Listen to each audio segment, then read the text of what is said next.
Hey,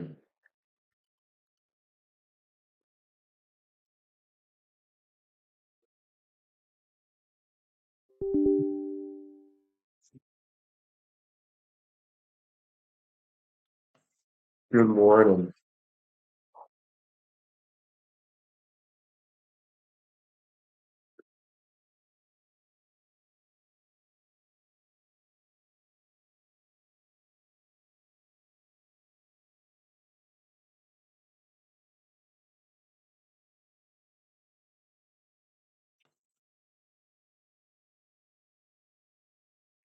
I got the same thing as yesterday, the sesame seed bagel with egg and sausage. No hash brown though, just that. Annie with the full send, thank you. Nevada, thank you for the hype. Jen, what the hell, yeah, thank you, ladies. Madeline with the 10 gifted subs, thank you so much. Thank you, thank you. And then I also got my iced coffee that I make here. Did a workout this morning. Took a shower, put some new clothes on, got my breakfast, my coffee, did some chill time. So feeling on par today. Feeling on par. Look incredible. Thank you. Yeah, starting the day strong. Yep.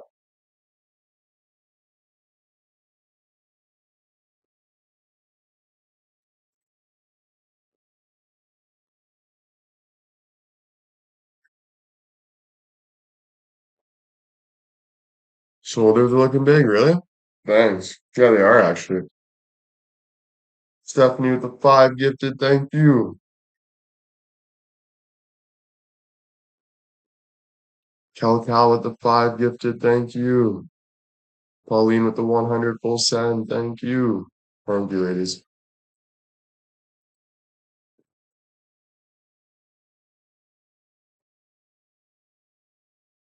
Vaughn Loper with the 25 gifted. Thank you. Thank you, chat. Subs, gifters. Thank you, everybody. Happy hump day. I thought today was Thursday. I didn't even know it was Wednesday till like a little bit ago. Listened to a podcast last night. Yep. I watched that Los Polos and his dad react to funny videos. Had a good sleep last night.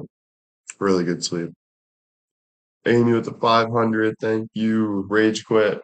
Thank you. Peaches with the 10 hype. Thank you. Let's just call it Friday, right? Frick. But it's nice to I don't know. It was dealing with everyday stress, seeing the news and just seeing everything going on. Obviously, life can be difficult. But on a positive note, I'm so proud of myself for being over 70 days, no smoking. Like, it's just crazy how if I what, like, no matter what, life's hard, right? Obviously. But just having that extra pressure of smoking every day, it, yeah, I got it. Yeah, on the, in the fridge. Um, yeah, so with that extra pressure, with smoking on top, it just makes it so much harder, right? So eliminating that and then having this morning waking up and just naturally going to do a workout, I felt so much more energy. Like it didn't feel forced. It felt like I was actually excited to go to the gym, you know? And with a lot of energy. So that was this was like the first day it felt like that. So that was very nice. Kathy with the pack it up, 1,000. Proud of you, heart. Thank you so much, Kathy Carter. Susie with the 100 full send. Queb with the hell yeah. Anna with the 1 hell yeah. Teachers with the hype 10. Thank you, ladies. And Danny with the congratulations on 70 days. Be proud of the 500. Rage quit. Thank you. Thank you. Thank you. Mary with the I'm proud of you. Mary's a beauty with the rage quit. I'm proud of you too with the 500. Thank you. And JJ with the 100. Thank you. Full send. Thank you, ladies. I was thinking this morning, wondering if you're still smoking. Realizing that. Yeah, no, haven't smoked, man. It's been like 72 days. And just like, yeah, it's like, it's crazy because, 3 months is going to be coming up pretty soon. By the time I'm going to Greece, it'll be over 3 months. And it'll be like, yeah, like 3 months. So just to think, like, that's a whole summer right there, quitting. It's just pretty freaking awesome. Mary 18, baby girl with the proud of you, 500 rage quit. Thank you. Mary with the 500 rage quit. Thank you. Thank you, ladies. Chat, thank you. Not tempted at all, no, because honestly, like, it's crazy how addiction, like life's, like I said, life's already hard. So, like, addiction just makes it even harder. You know what I mean? So it's like, it's crazy that just like letting go of something that was making it even harder was such a difficult thing to do. But now it's like, why would I ever go? Even like, it's not like I don't have stress in my everyday being sober. So it's like, think about just how much harder that is, adding that extra brain fog and all that stuff onto. It's crazy to me, bro. So yeah, it feels good. It feels really good. Yeah. Smiley with the 100% thank you. Sonia, thank you so much for the 500 rage quit. I'm proud of you too. Thank you so much. Je ne sais quoi with the 500 rage quit. Great job, William. 500, thank you. Um, Mary 18, baby girl, proud of you with the heart. 500, thank you. Smiley again, thank you. My sweetie with the 500, proud of you, rage quit, thank you. And Annie with the pack it up 1000, so impressed by your dedication, thank you. Irene with the 500, doing amazing, rage quit, thank you. Thank you, ladies. Chat, thank you too. What are the positive changes physically? My energy, like, I'm letting go. Like, with the smoking weed, I would like stay stuck and just constantly play the same things over and over and get comfortable in misery. Without smoking, you realize why would you do that to yourself? And then your energy starts to go up too, where it's like, I might as well hit the treadmill. I might as well go get a glass of water. Like, you don't overthink so much, you know? Susie with the 5 gifted subs, thank you so, so much. Jenny with the 50 skull emoji, thank you so, so much.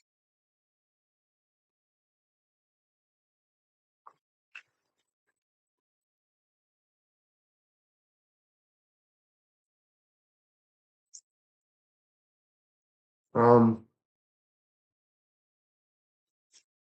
I would say the difference in anxiety with not smoking is accepting. You just kind of accept that life is how it is more. Like you accept things more. When you're smoking, you're kind of masking the realness of life. So you don't want to accept that, oh, I quit hockey. Oh, I'm a drug addict. Oh, I lost my girlfriend. Oh, I lost my job.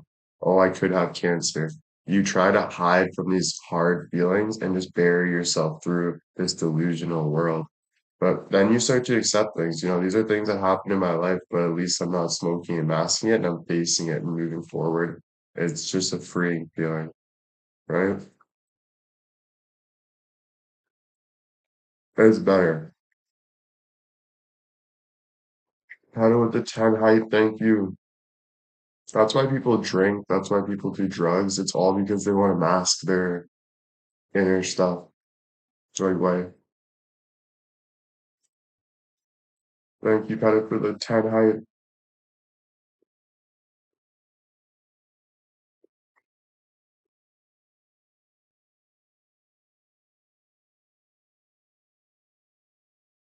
And with the 100 full said thank you.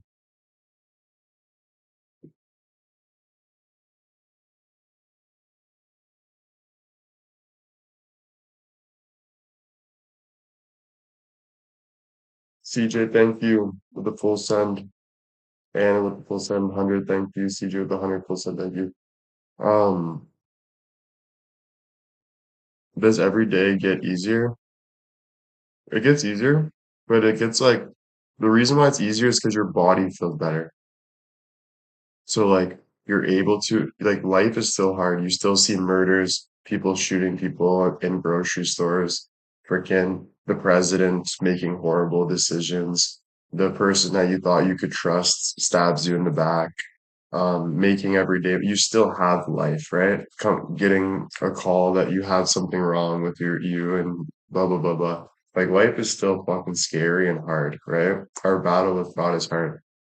But it's your body that starts to feel better because you're not hurting your body. So you're actually able to like deal with it better. You're able to say, fuck that and focus on you instead of holding all this negativity and stress and hurt and smoking and abusing drugs and alcohol and not working out and getting overweight where you like, you're able to get all that out more and just accept and move forward and take things that come to you as a blessing, you know?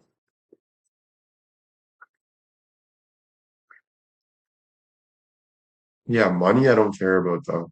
Like I don't think of saving money and stuff. We're only here once. I spend my money. I don't give a fuck, to be honest with you. If I was, I'd rather be homeless and happy, like homeless doing my shit, than me trying to save a buck.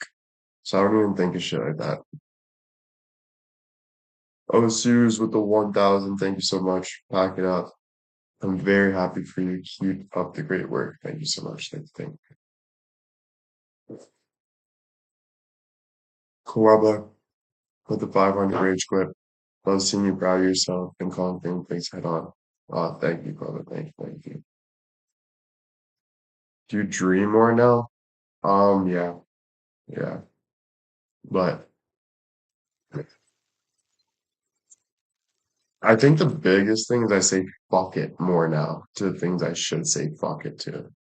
So instead of me saying, oh, I need to overthink this because I feel like, you know how like when you're smoking weed, you're so delusional? Like you're just like you hold on to things and you're like incy bincy in a way. Like you're like, oh maybe this is right. Or like, oh dude, like, like I can't like you're just so like you're so brain dead, right? Now as you stop smoking and doing shit like that, you just say like, what the fuck? Fuck off. Like I'm not fucking thinking about that. Fuck it. I'd rather die than think about bullshit type shit. You know what I'm saying? So you don't torture yourself. Yeah.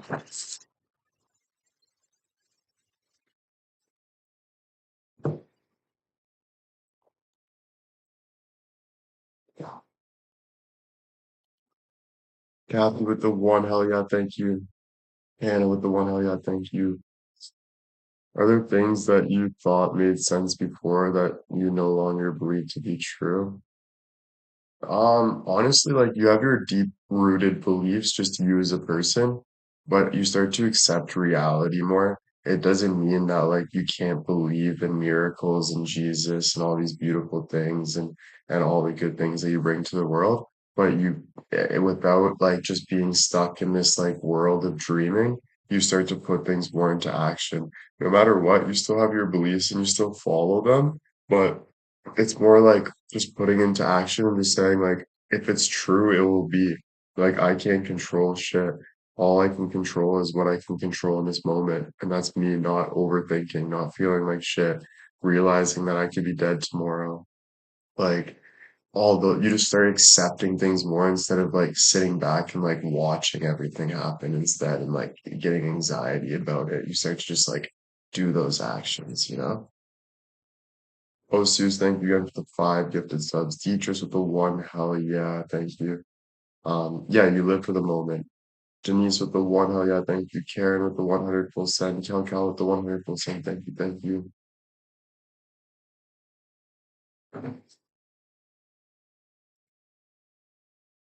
Yeah, you live in the moment. That's the biggest thing. Like, I don't judge myself for going on social media all day.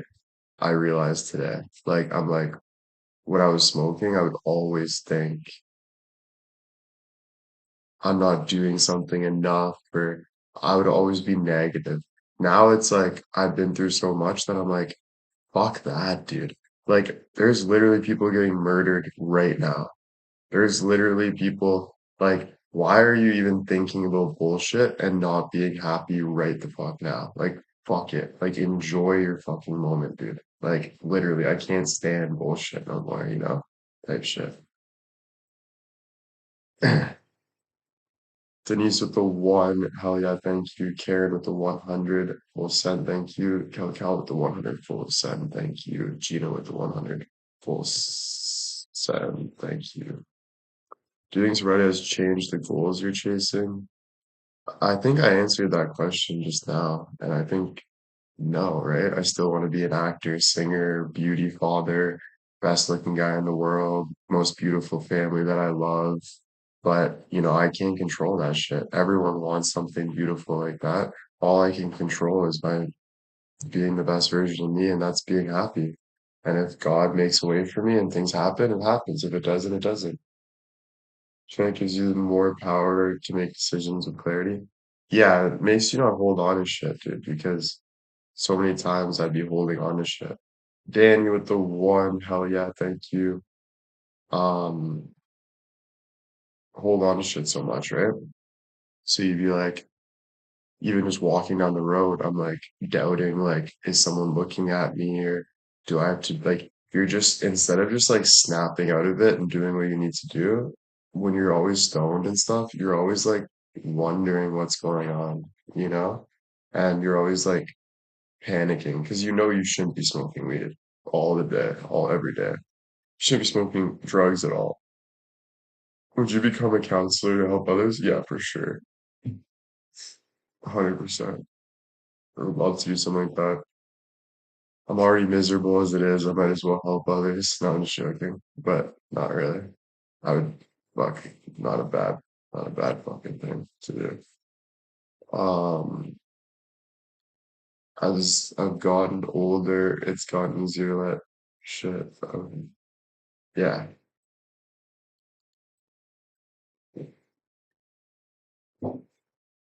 yeah, I'm kind of already a counselor.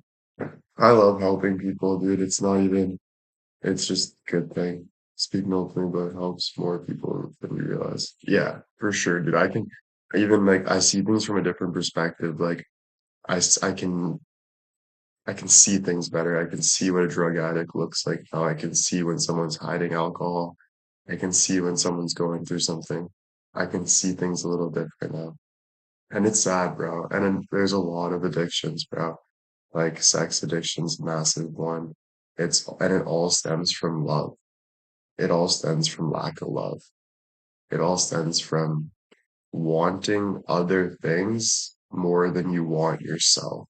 And you start to just try to get everything to make you happy instead of doing the hard work and loving yourself. Because that's where all clarity comes from. That's where every good thing comes from. You see things different now. Um, different. I don't know. That's a hard thing to say because I'm still Will. Like I still see the same things. I think like again, it's just like think of Will overweight, stressing, always starting arguments, not going to the gym, putting his head down, hiding, and then now look at me as like seeing more clarity, doing things because I know it's right for me, accepting things more, trying to be better for myself and for others, not just for like not being detrimental and trying to like abuse my body with drugs and like try to like I don't know and just the negative thing. I don't know. But I'm still Will. Like even the Will that smoked weed, I still feel the exact same. I think it's just like letting that weight come off your back of like I don't know, it's like addiction, it's just like you value the thing you're doing so much more. Like, if you have a beer, you hide it in the fridge and you can't wait for tomorrow to go open that beer and you don't really want anyone to see, and then you take a sip of that beer and then you're like, oh fuck, I'm good now, I got my fix. And then you're stressing about, fuck, do you think I'm gonna have I need a joint or I need sex, or like your whole life becomes revolved around these like quick fixes, and then you can't even really breathe well because you need all these things. And it's like, fuck, dude, you start to forget too. You start to lose yourself. Your spirit dulls. Your everything just starts going down.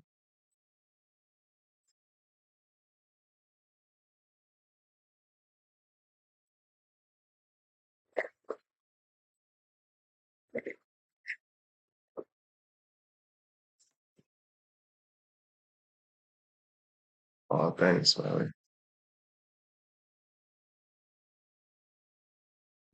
Yeah, for sure. It's like, and then I enjoy this hour more. Like, it's more just like before I would try to like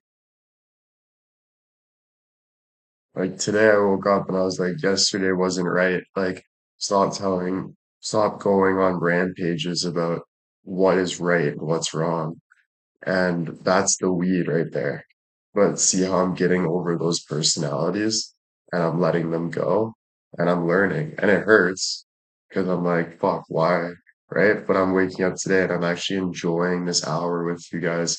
And then I wrap it up. I get back to my normal life and I do me and I enjoy. And then, I just get better and better. So it's like, I'm just learning from like things that, but yeah, I can see things a little different, clear now.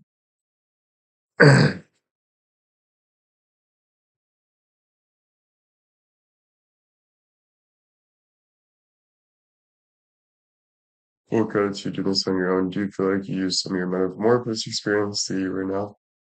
When I'm not smoking, I look back to metamorphosis and I see what they were kind of saying in ways. So yeah. Are you less paranoid? Yeah, I think it's more like accepting. So like instead of me being like baked and being like, what do I do? I'm gonna watch Star Wars. I'm gonna jerk off. I'm gonna text this person and make sure they're okay. And now I'm just like, fuck off, dude. I would rather die than be paranoid. So shut the fuck up and move the fuck on. There's a kid or a grandmother or someone your age in a hospital bed right now being told that they have no time to live and you're bitching about everything. Take a fucking deep breath and enjoy your fucking moment because it's going to be gone one day and you have no control over it. So it's like, shut the fuck up, you know? So it's like the whole like psychotic cycle is just like throwing it out the window. You know what I'm saying? Because I have no control over it. Like I just gotta live. Doesn't mean things don't suck. Things suck, right? Not everything, but there's things that you're like you worry about or think some things suck, right? That's just life. But you just accept it more. And you're like, whatever happens, happens. I'll deal with it, you know? So that's better than being all skits about it or sketchy about it, you know?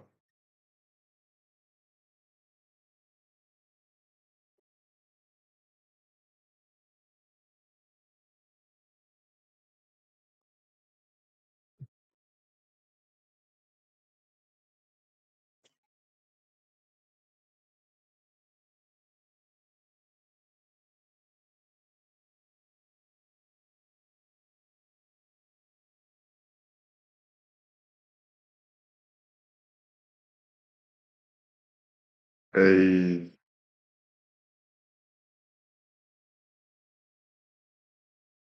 yeah, my t-shirt. Yeah. I'll show you my outfit. And I also put this together there. My shorts. Then I got this t-shirt. So I put this together.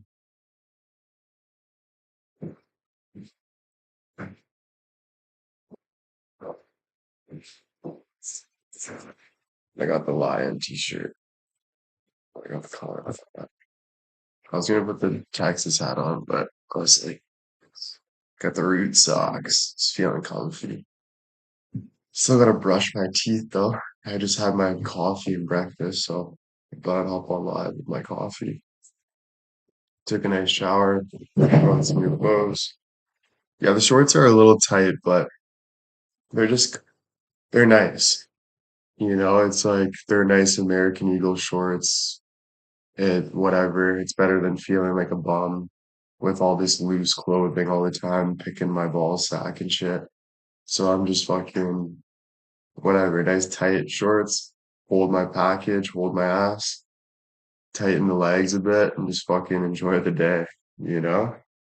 Yeah.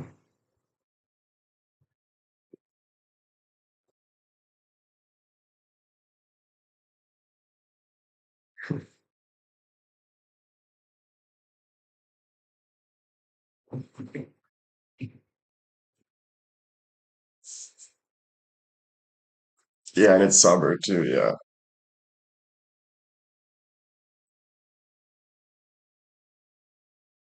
Yeah, dude. It is. Like even if I was wearing like but it's more like how you wear things. Like, you know, it's more like your attitude towards wearing things. Like I could still wear like loose shorts, but it's just like how I'm wearing things, you know?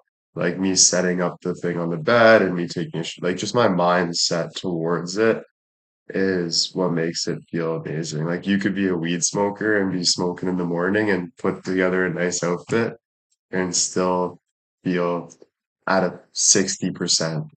Like you don't want to live your life at a 60%. You're wasting that 40%. So drop all the shit and feel at 100% even when it's hard because bro, it's so worth it. Fuck yeah, dude. Anna, thank you for the hell yeah. Thank you. Danny with the one hell yeah. Gina, thank you. And Denise with the one hell yeah. Thank you. Thank you.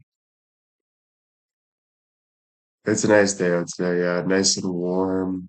Do you still go on walks or to the basketball court too outside? I haven't. You know, I basically told you guys everything I'm doing about my day. And like I keep up with it. Like I tell you guys, right? But so like I haven't since you saw the last picture of me at the basketball court, whenever that was. Haven't been going for walks and stuff. Um, but do I want to soon? Yeah. I'm just not ready. I still have so much things to do, like work out, and I'll go in the backyard for a bit and get air, but I'm not really ready to get out and go for walks right now, to be honest. But yeah, I went to the gym today, yeah, like in the basement. So I did 20 minutes on the treadmill or the elliptical, and then I did 160 or 180 sit-ups. Karen with the full send 100, thank you. Mindy with the 100 full send, thank you. Thank you, thank you. Pauline with the one, hell yeah, thank you. Yeah, and then I put on this girl's podcast and just watched, not podcast, her live, and I just watched like the whole live on the treadmill, on the elliptical. So I was just like, focus on like one conversation. Like, even if you want to get off the live, just watch the whole live, like you're having a conversation, you know. So I just watched the whole thing, absorbed it while I'm on the elliptical for 20 minutes and got off. Pauline, thank you for the 100 full send. Thank you, thank you. Pauline with the one, hell yeah, thank you, thank you. Karen with the full send. Mindy, thank you for the full send, 100. Both you, thank you. Have you heard about the new movie Misaligned? First one, there, the lead character is Tilly Norwood, a completely AI generated action. What do you think about the future AI actors? Oh, damn, I didn't really think of that. I think like everyone's turned off of AI. I think like there is a turn on towards AI, but I do believe that like it does take away that human nature. Like I was watching a video on AI yesterday And as soon as the AI came on the screen, it turned everyone off. Like it was funny videos of people like falling and shit. And then they're like, is that AI? And then the whole like video just went dull. It was almost like fuck, like I want to see real shit. But I can also see how like it can be a fantasy because they like AI takes all of our best sounds like and like all like shiny and like they really like mind fuck you to make you like very like it's attractive, right? So that's the other thing I see, but I don't think it's going to last because people know people are humans are like genuinely like thirsty for human connection.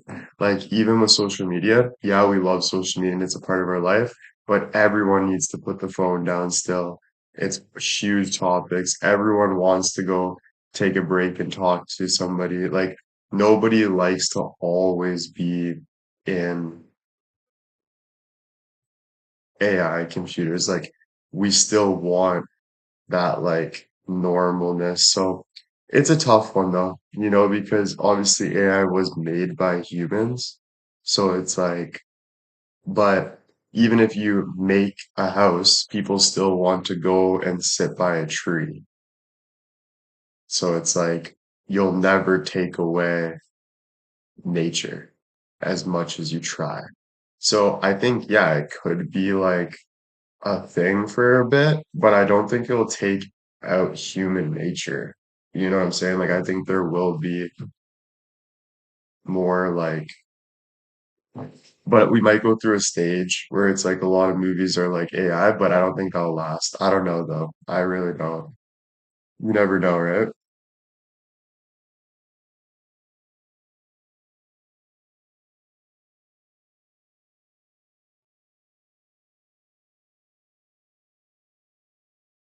Maybe.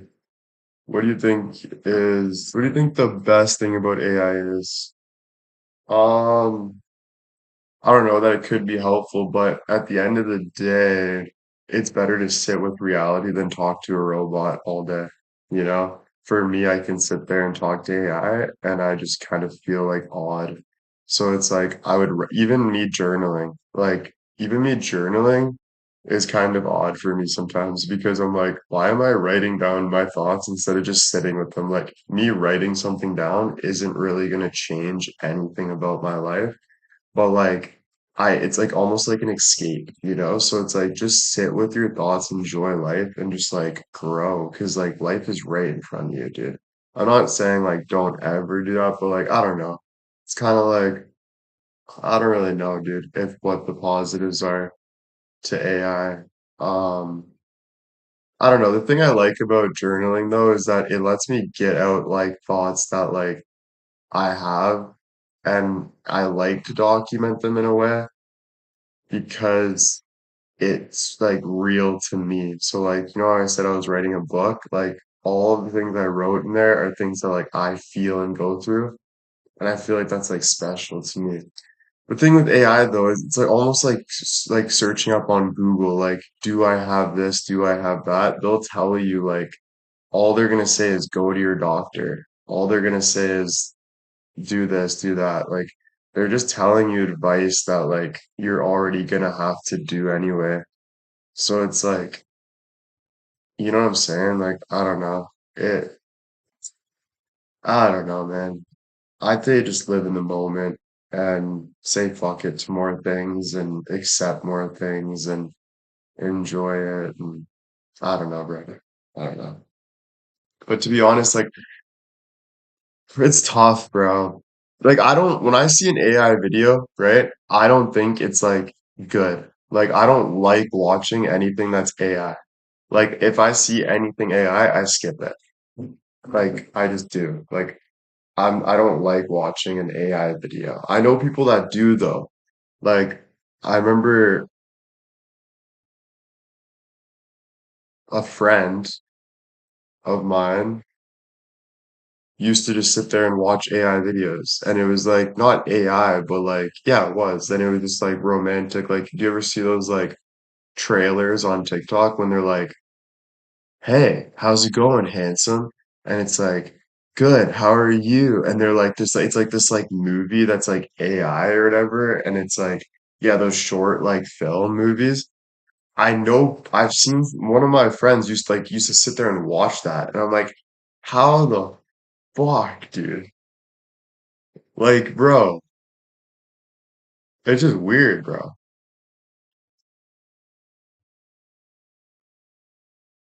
It's almost like watching anime. I don't understand how people watch anime. You know what I mean? Like, I don't get how people don't feel like depressed and lonely when they're sitting in their room watching, oh yeah.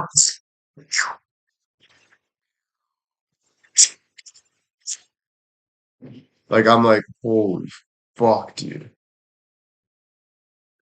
You know, like, I don't understand it. I tried to when I was smoking weed, and I was like, all right,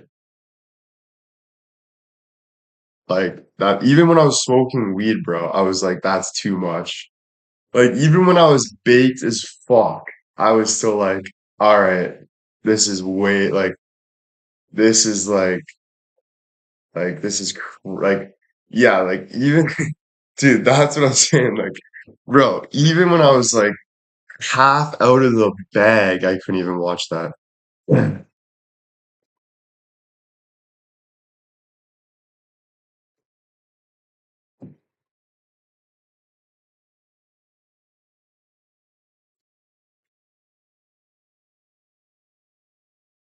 But to be honest, I don't like TV and shit though. Like I like social media because it's real people interacting about experiences and shit. I like pranks because it's real. I don't like FBI shows. I don't I really don't. Like since I was a kid, it's like too cheesy for me. Like it's too like scripted. Like why would you want to watch an actor act life? Like what the fuck? That's like the most boring shit. I can barely watch sports. Even sports feels like nails on a chalkboard to me. Like I like fucking reality right in the moment, go, go, go. Like I can't do the whole thing, dude.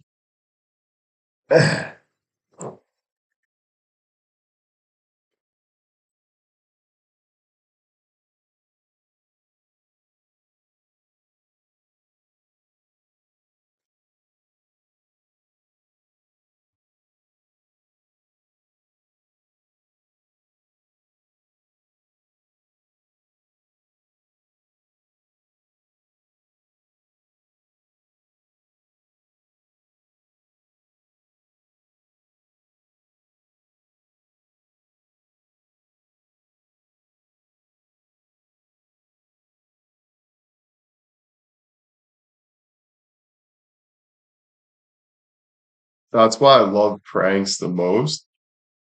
No, I never watch TV, bro. If I'm sitting there watching TV, I'm wasting my fucking time.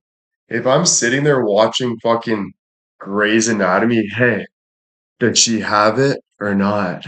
And he's like, what are you talking about? Are we gonna have sex or what? And it's like, yeah, but listen, we have to get this procedure done. And I'm like, bro, I'm gonna jump out of my window. Like straight fucking up, dude.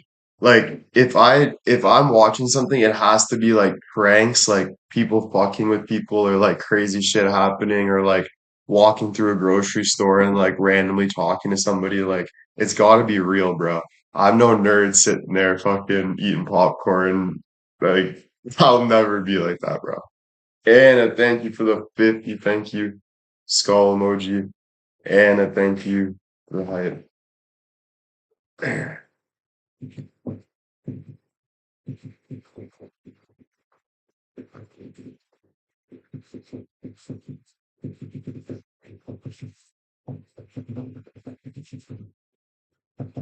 Do you like documentaries? No, because it's somebody else putting their bullshit onto you. Like, I like live reactions. I don't like scripted stuff. I don't like Bill Majil making a fucking scene. Like, if I'm watching a documentary, it has to be these guys that imitate it in the moment because I like to hear their reactions. Like, I like natural reactions. Like, I love when someone just hears something and their brain just goes, and they're like trying to figure, like, I like that, bro. I don't like when people put things together and shit. I can't, it's like, oh my goodness, bro. I can do that in my sleep. Sonya, thank you for the 100% thank you. Yeah, bro, it's just like, I don't want to hear your dreams. Fuck. I want to see what's actually happening. Yeah, I like intelligent shit, bro. I love human interactions, bro. Like, I like when this random guy goes to this guy in the grocery store and says, "Hey, man," and just seeing him turn around and look at the guy right there. Boom. Cinema. Just that. Just the, "Hey, man, how's it go?" And the guy just turns around and just sees him. Boom. Boner. Fucking galore, dude. And now, next. What's next? Like, just that is like, wow. Fucking all day watch shit like that.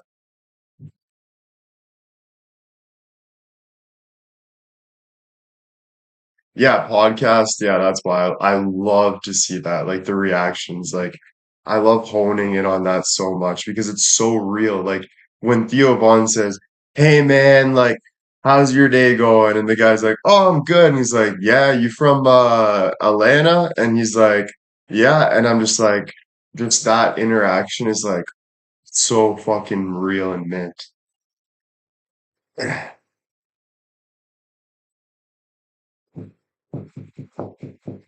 Sonya with the 100% thank you.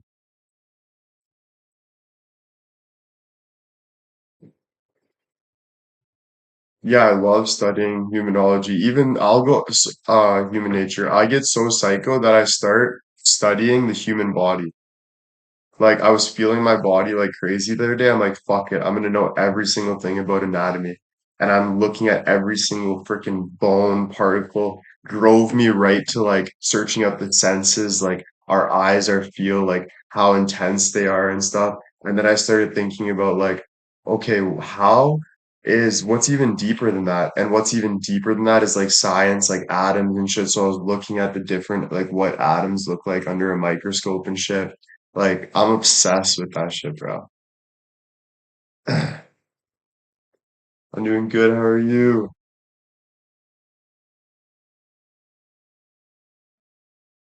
Did that freak you out? No, dude, it makes me feel better. Like, I'm like feeling every bump worried about cancer and stuff. And then when I search up anatomy, it makes me feel better.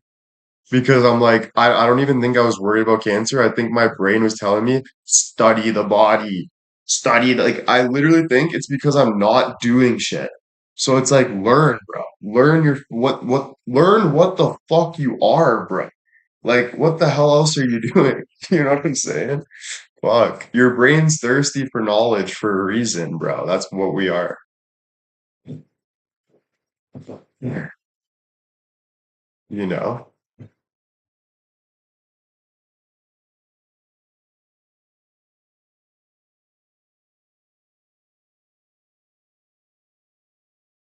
Yeah, dude, that's the thing.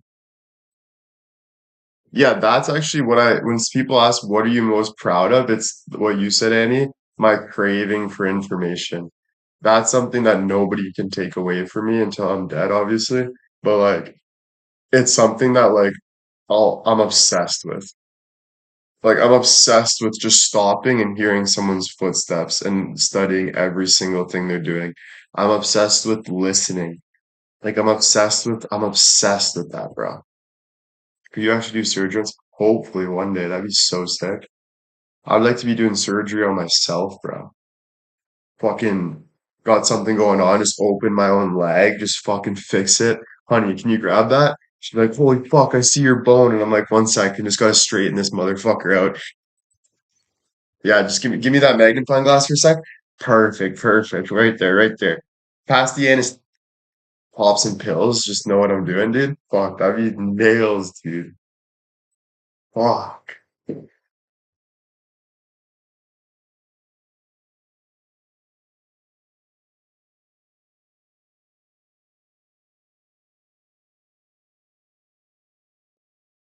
You don't have a problem with seeing blood. You only have a problem with seeing blood when you have a problem with seeing blood. But once you get used to seeing blood, you get through it. Like whatever you are scared of, you get through it by exposure therapy. Your body ends up getting used to it, and then it gives you a feeling that you actually start to crave. And then you start diving into it more and more. But it's about breaking that threshold. You know what I'm saying? Like, and you have to get used to it.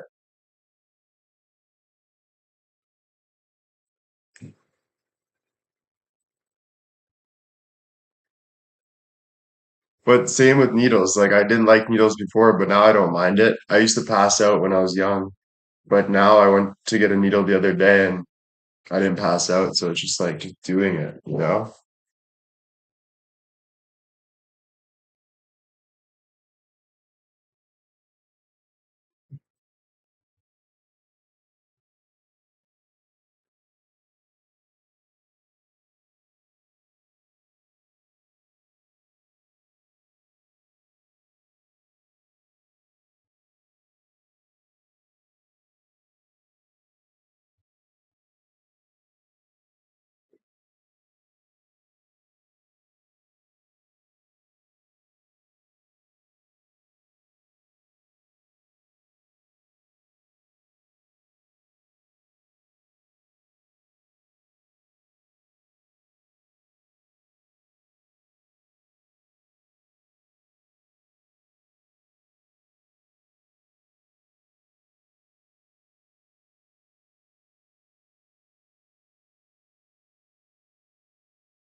Oh my God, my freaking this guy I used to watch called Connor Murphy.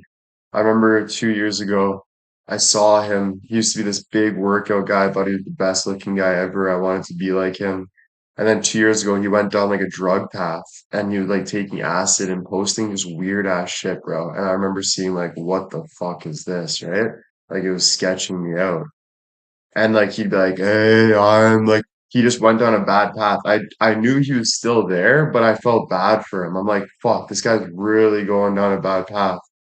Yesterday, he just fucking died, bro, at 30 years old. He just died from drowning. He fell asleep in the lake or something like that. I don't even know. Yeah, bro. I can't believe it, bro.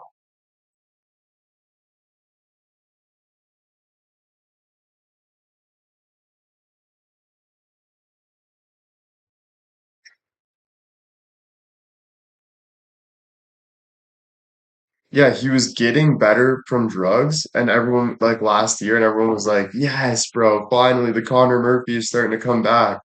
And then I started seeing his content like just recently, and I'm like, "Oh fuck, he's weird again." Like he started doing like, "I am Satan." Like he just started doing this weird shit, bro. And then yesterday, he fucking dies, bro, in Thailand. Falls asleep in the water or something. I don't know how he drowned it, but I don't even know, dude. I'm like, fuck, bro. It's crazy to see someone like that just die, bro.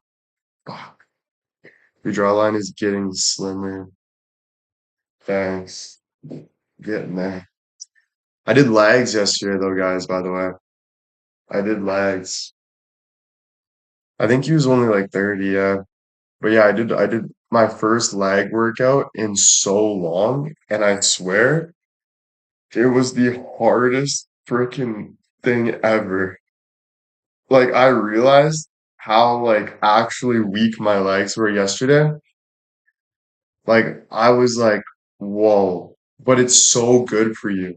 Like doing legs is like fixes your whole body. Like so good, bro. I was so happy to do legs, bro. I did squats and squats and lunges with weights. And like I was realizing like holy fuck, your legs are actually like small. Like I couldn't even carry my own body. Like I was like falling over. But now I'm like, bro, if I keep working on that, like my chest is gonna be like this, bro. My legs are gonna be big. My ass will be nice and big. My jawline, like it's gonna fix my whole body, my core. Like I'm excited. Mary Jane with the 5 gifted. Thank you. Today it feels good. I'm not too sore, but I'm still a little sore. But doing the bike was nice too this morning. Mary with the 5 gifted. Thank you. Mary Jane. Yeah. Yeah, I played hockey, yeah. Like the top of my thigh is huge. Like when you look at that, see that bump? Like that's all muscle. Like I'm trying to show you one sec. Like that's right there. I got like a massive fucking neck.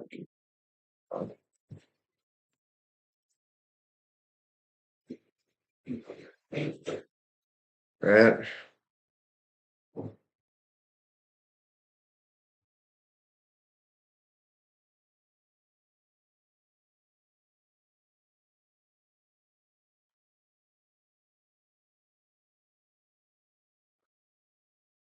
I'm doing good, Kim. How are you?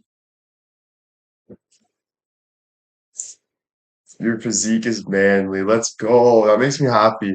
Because sometimes, like my whole life, I always felt like growing up like a skinny boy. Like I always was insecure about that growing up. So I was like, I still have that insecurity sometimes. But like a lot of people are saying I look manly and stuff. So that's making me feel so much more confident, you know?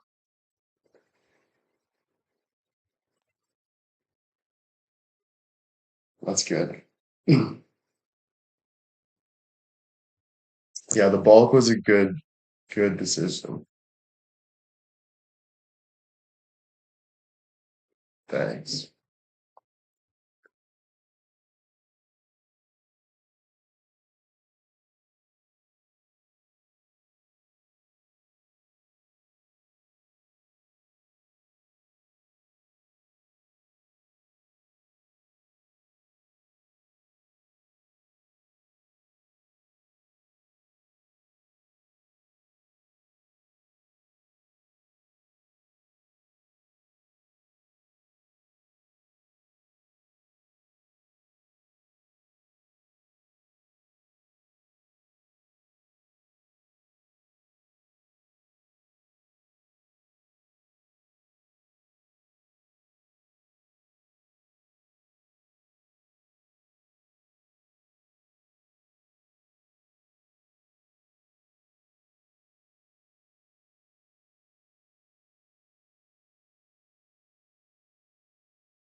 Mary with the 500 rage quit. Thank you so much. Denise with the 10. Thank you.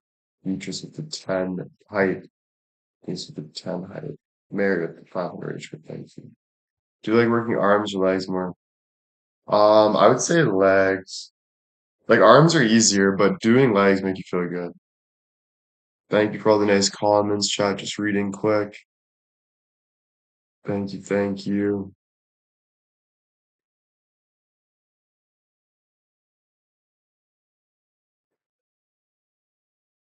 Packed anything for Greece? No, Jill, dude.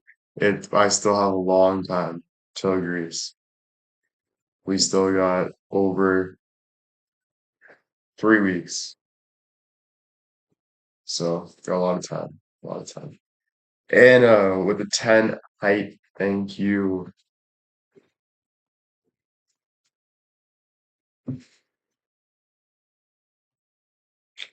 So happy to be able to catch your live today. I had a couple of rough days with amazing. Oh, thank you.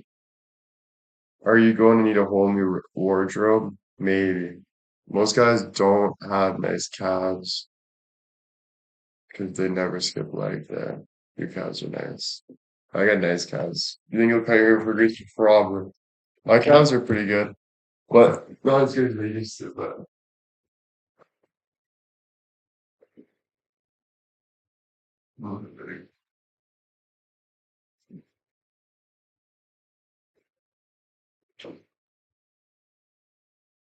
you know, it's the cows.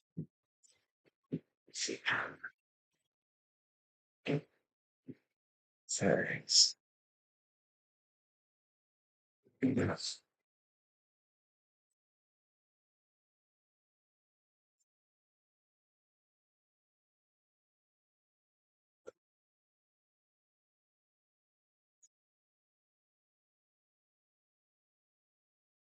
You can't have a favorite feature on yourself. You have to love all of yourself because all of you is one. So you always have to look at it that way. Never value one feature better than the other. Make sure they all align. Yeah. So what my favorite feature is my soul. That's how you put it. My soul is my favorite feature.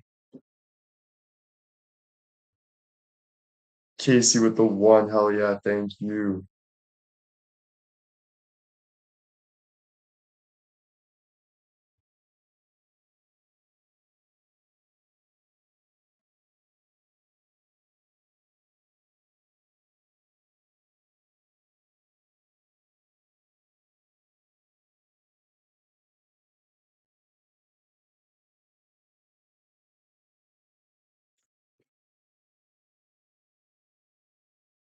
What are you doing for us today? I don't know. I'll get going soon. Maybe grab another coffee and then just chill. Probably watch some sports. Do we have soccer today?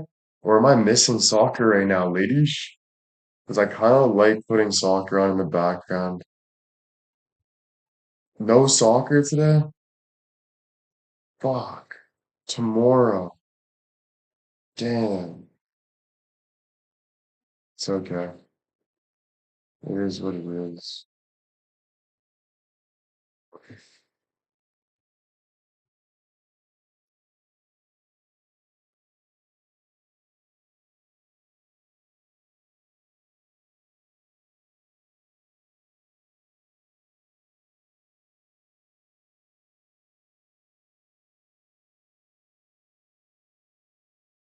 Baseball, true, baseball.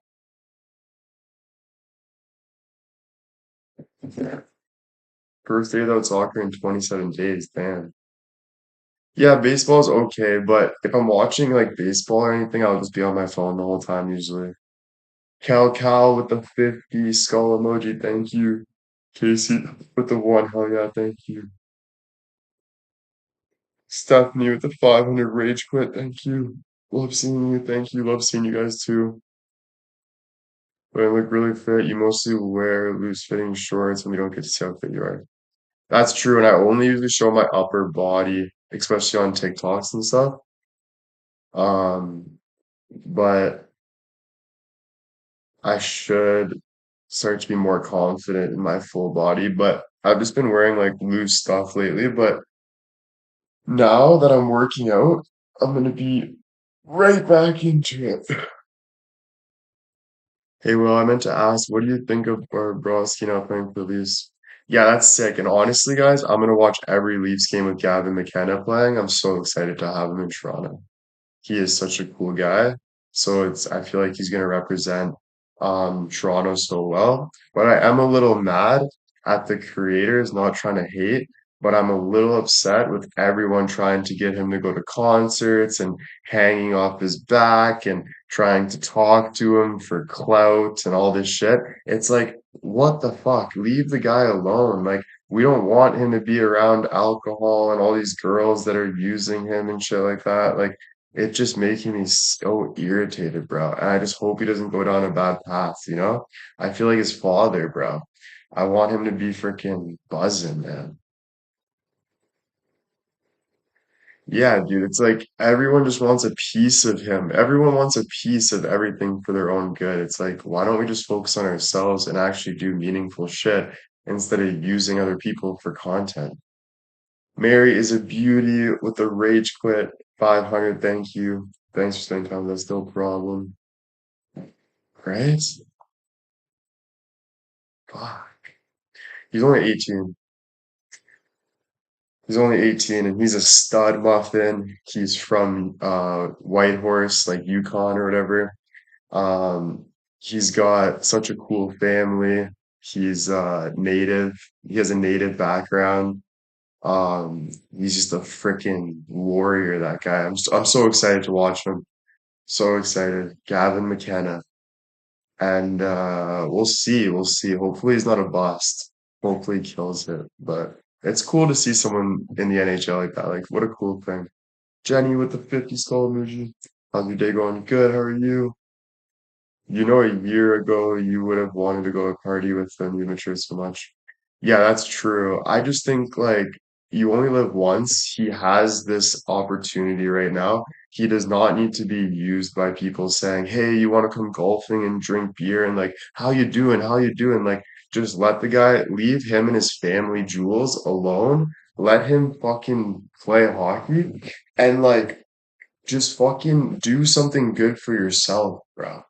Like it's so obvious that people are using him, and then you know what they do? They make him feel bad about shit. Like they try to like stir things to like cut him down because they're jealous. And it's like that's so disgusting, dude. Like it's just so childish and weird, and it's just so weird, man. Yeah. So if I ever become a hockey coach or something, I'm gonna be making sure my players are tip top, perfect around good people. I'm not letting all these degenerate drinker people take advantage of a professional athlete that can have the best life with the best wife ever. When does hockey start? I think October. Stace with the hell yeah, thank you. Thank you, thank you. Anna with the one hell yeah, thank you. Yeah, I don't know. He'll probably live in a host family, yeah. And then they're talking about his contract and stuff. Like, it's like, get out of his bank. Why are you guys so worried about how much people are making and stuff and talking about it online? Even that. It's all those actions. Pato with the 50 skull emoji, thank you. No, he's not old enough to drink. Next year. My family friend is in the Red Wings training camp. What the frick? That was my dream to play for the Red Wings. Imagine me with this flow playing for the Red Wings. Last name White, red and white.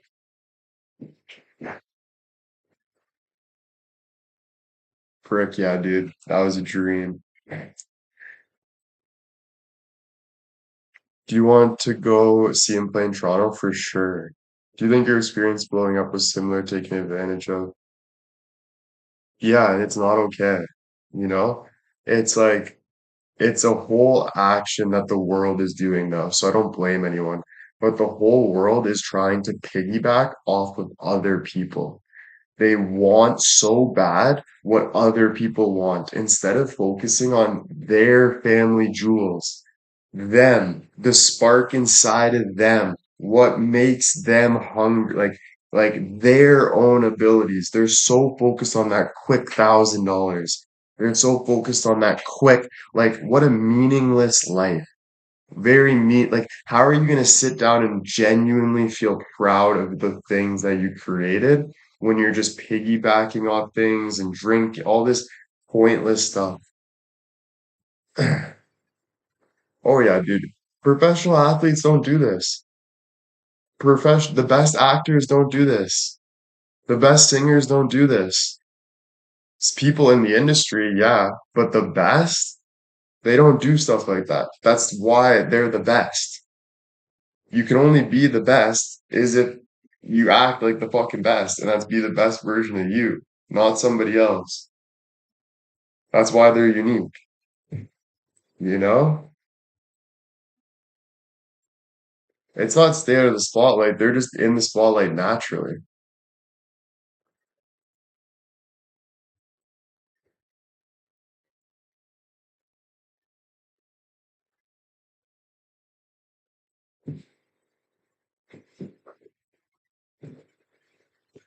Yeah, Tom Brady's so sick. He's doing so many like he's doing coaching now, right?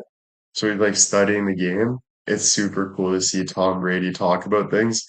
It's like, damn, dude.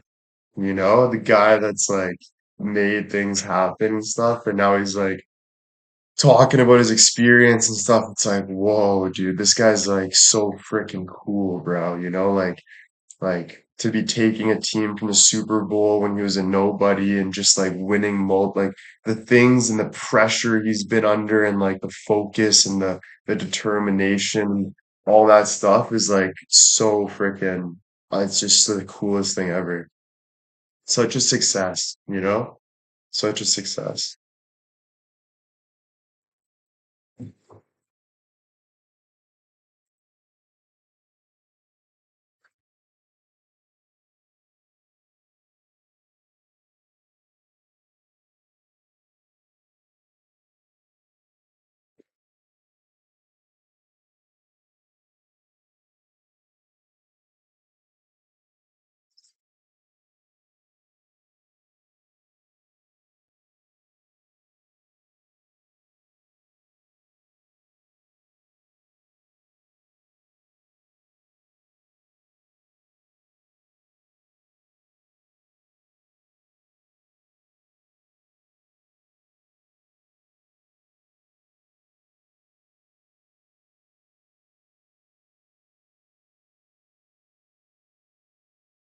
I'm gonna get one more coffee and I'll be right back.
It's me. I was traveling to get a motherfucking coffee, and now I'm here with you. I just wanted to ask if you're interested in your thing says fake taxi recruiter and we're gonna believe you.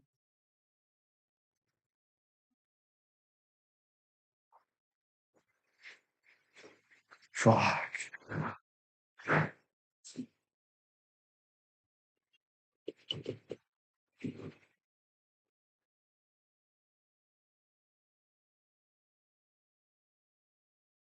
Yeah, I got a coffee. I made the coffee, yep. Auntie and her friend are here. I was like, keep your friend away, Auntie.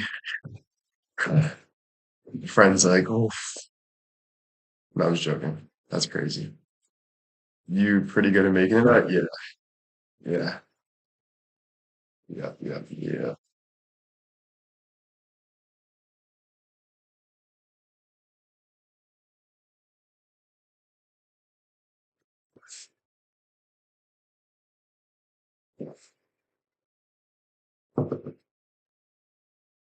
Oh my goodness. I'm getting fake taxi recruit, glory hole recruit. Please tell me none of you guys been to a glory hole. Please. For the love of God.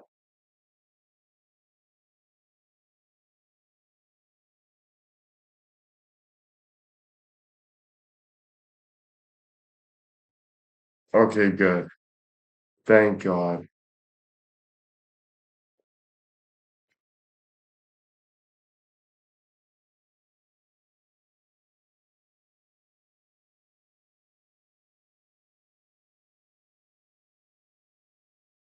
It's when you go to this hole and there's a hole in the wall and you don't know what dick's gonna pop out of it, but you have to suck it. So it goes through the hole and and since you're in there, it's like, okay, like it's a random, it's like a surprise.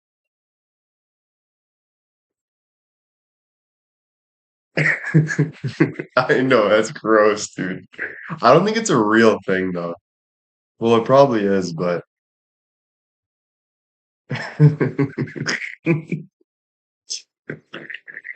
sorry, dude. That's just funny, dude.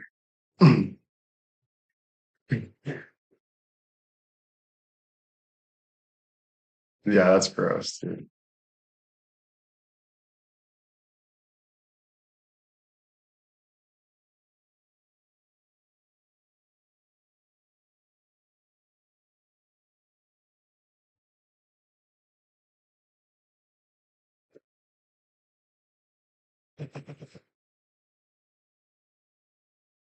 During her friends at Dory's, they said, yeah, they were just clapping for me for 70 days. I was like, get on your knees. No, I'm just joking. But I was like, thank you very much. Thank you. So it was nice. Um, yeah, it was good.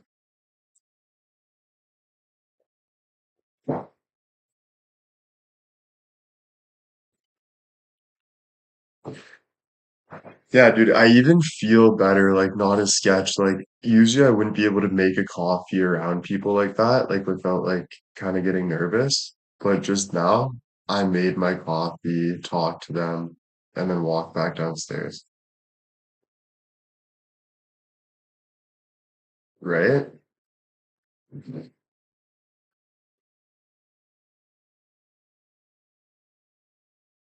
So it's like it's getting better, right? Yeah, more at ease, yeah.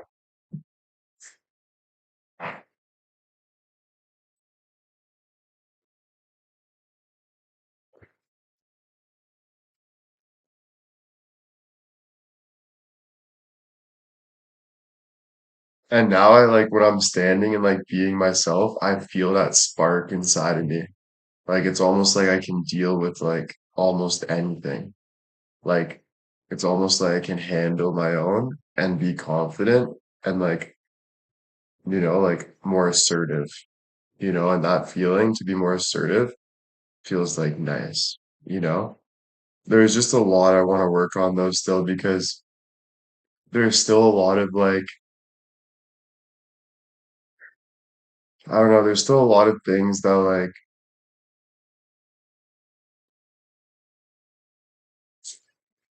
I don't know, I'm trying to think actually. I don't know, I still have anxiety. Don't get me wrong.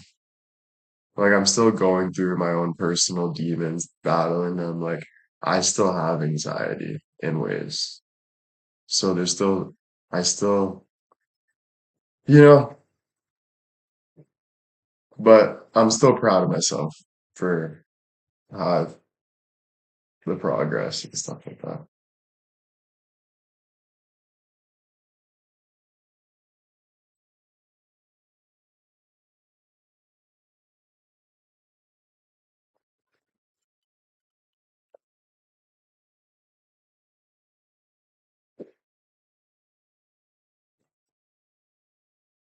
A big thing that helps though too is like staying in the moment.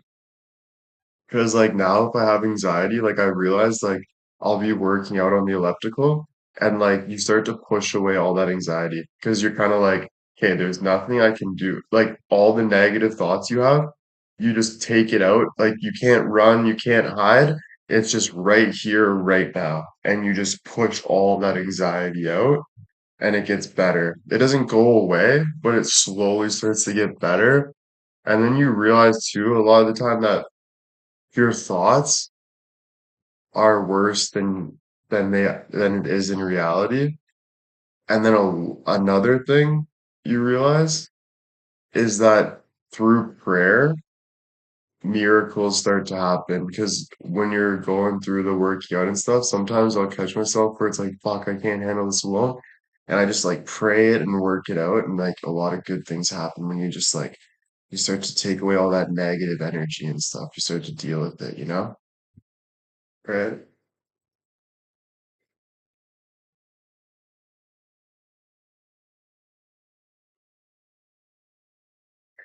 Kathy Carter with the 5 gifted subs. Thank you. And then you start to realize too, Amy with the 100% and Antarctica with the 10. Thank you. Hi. And then you start to realize too, Denise with the hell yeah one. Thank you. Mindy with the full 700. Thank you. You start to realize too you start to realize that there's nothing you can do about it. And that's a great feeling. Like sometimes when I'm taking alcohol or taking drugs, I feel like that's my way out of reality.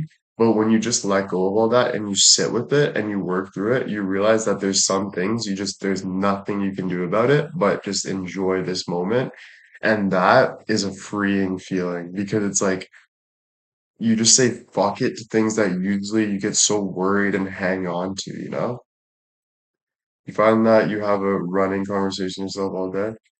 Um, that running conversation's starting to slip away. And that's what's nice because usually it's like the running conversation is like, am I good enough? How do I become good enough? Is this gonna happen? How do I get out of this situation? Did I fuck up here? Am I gonna be the best? Can I reach my goals? Like this constant like running conversation in your head that you don't even know is going on all the time. But then now that I'm dealing with it, I'm starting to just let go of all that thinking and just enjoy my moment. Like stop over analyzing everything. Do you talk to yourself a lot during the day? No, that's the worst thing to do is to continuously talk about your problems.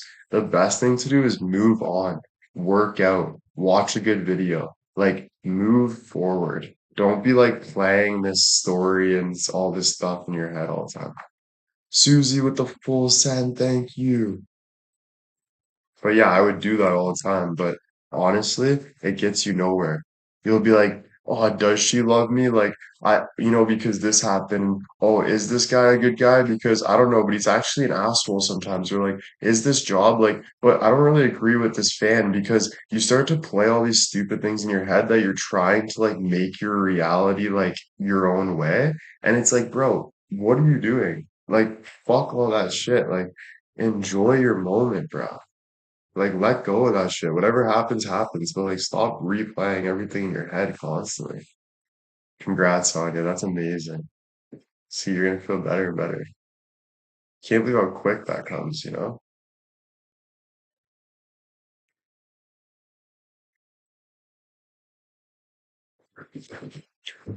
Yeah, you face reality, exactly.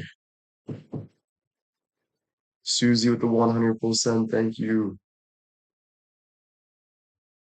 Yeah, I remember someone you told me like 9 days, and then before you know it, 13 days later, like you're at 23 days. Like, that's super amazing. And for me, before you know it, I'll be saying 90 days. I can't wait to say 90 days. Can't wait to say 90 days. That's 3 months. That's gonna be sick. That's gonna be a sick freaking. Are you calming down? Yeah.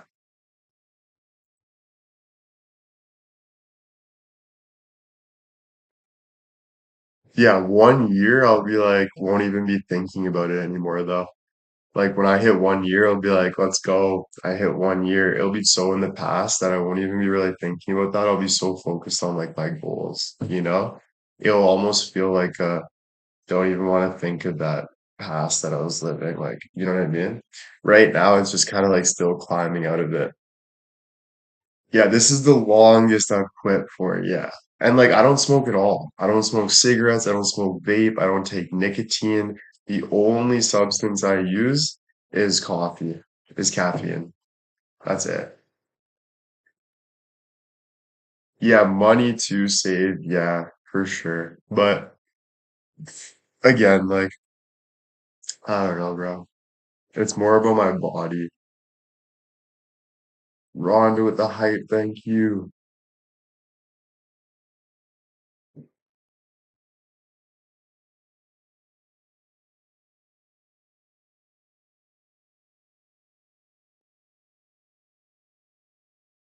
Yeah, I don't smoke anything anymore.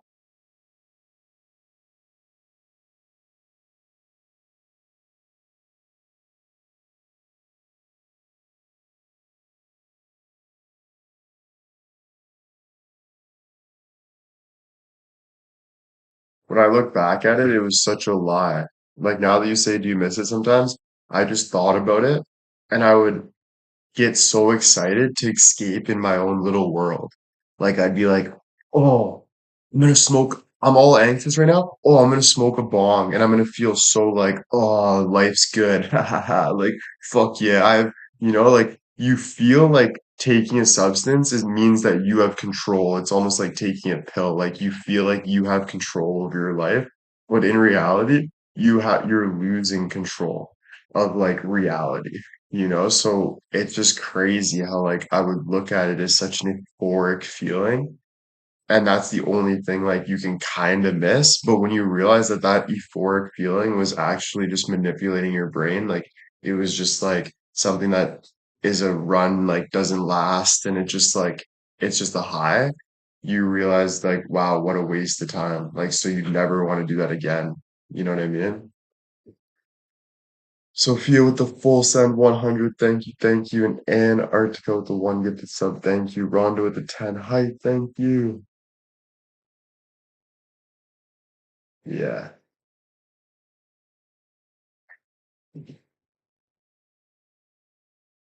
Tell the difference in my breathing, yeah. And I also see how much damage I did to my body now that I quit because I get headaches. I feel like hurt in my lungs sometimes. My breath still feels like I realized like how much damage addiction, not even just smoking, addiction does to your body. It just fucking beats you right down, bro. Literally.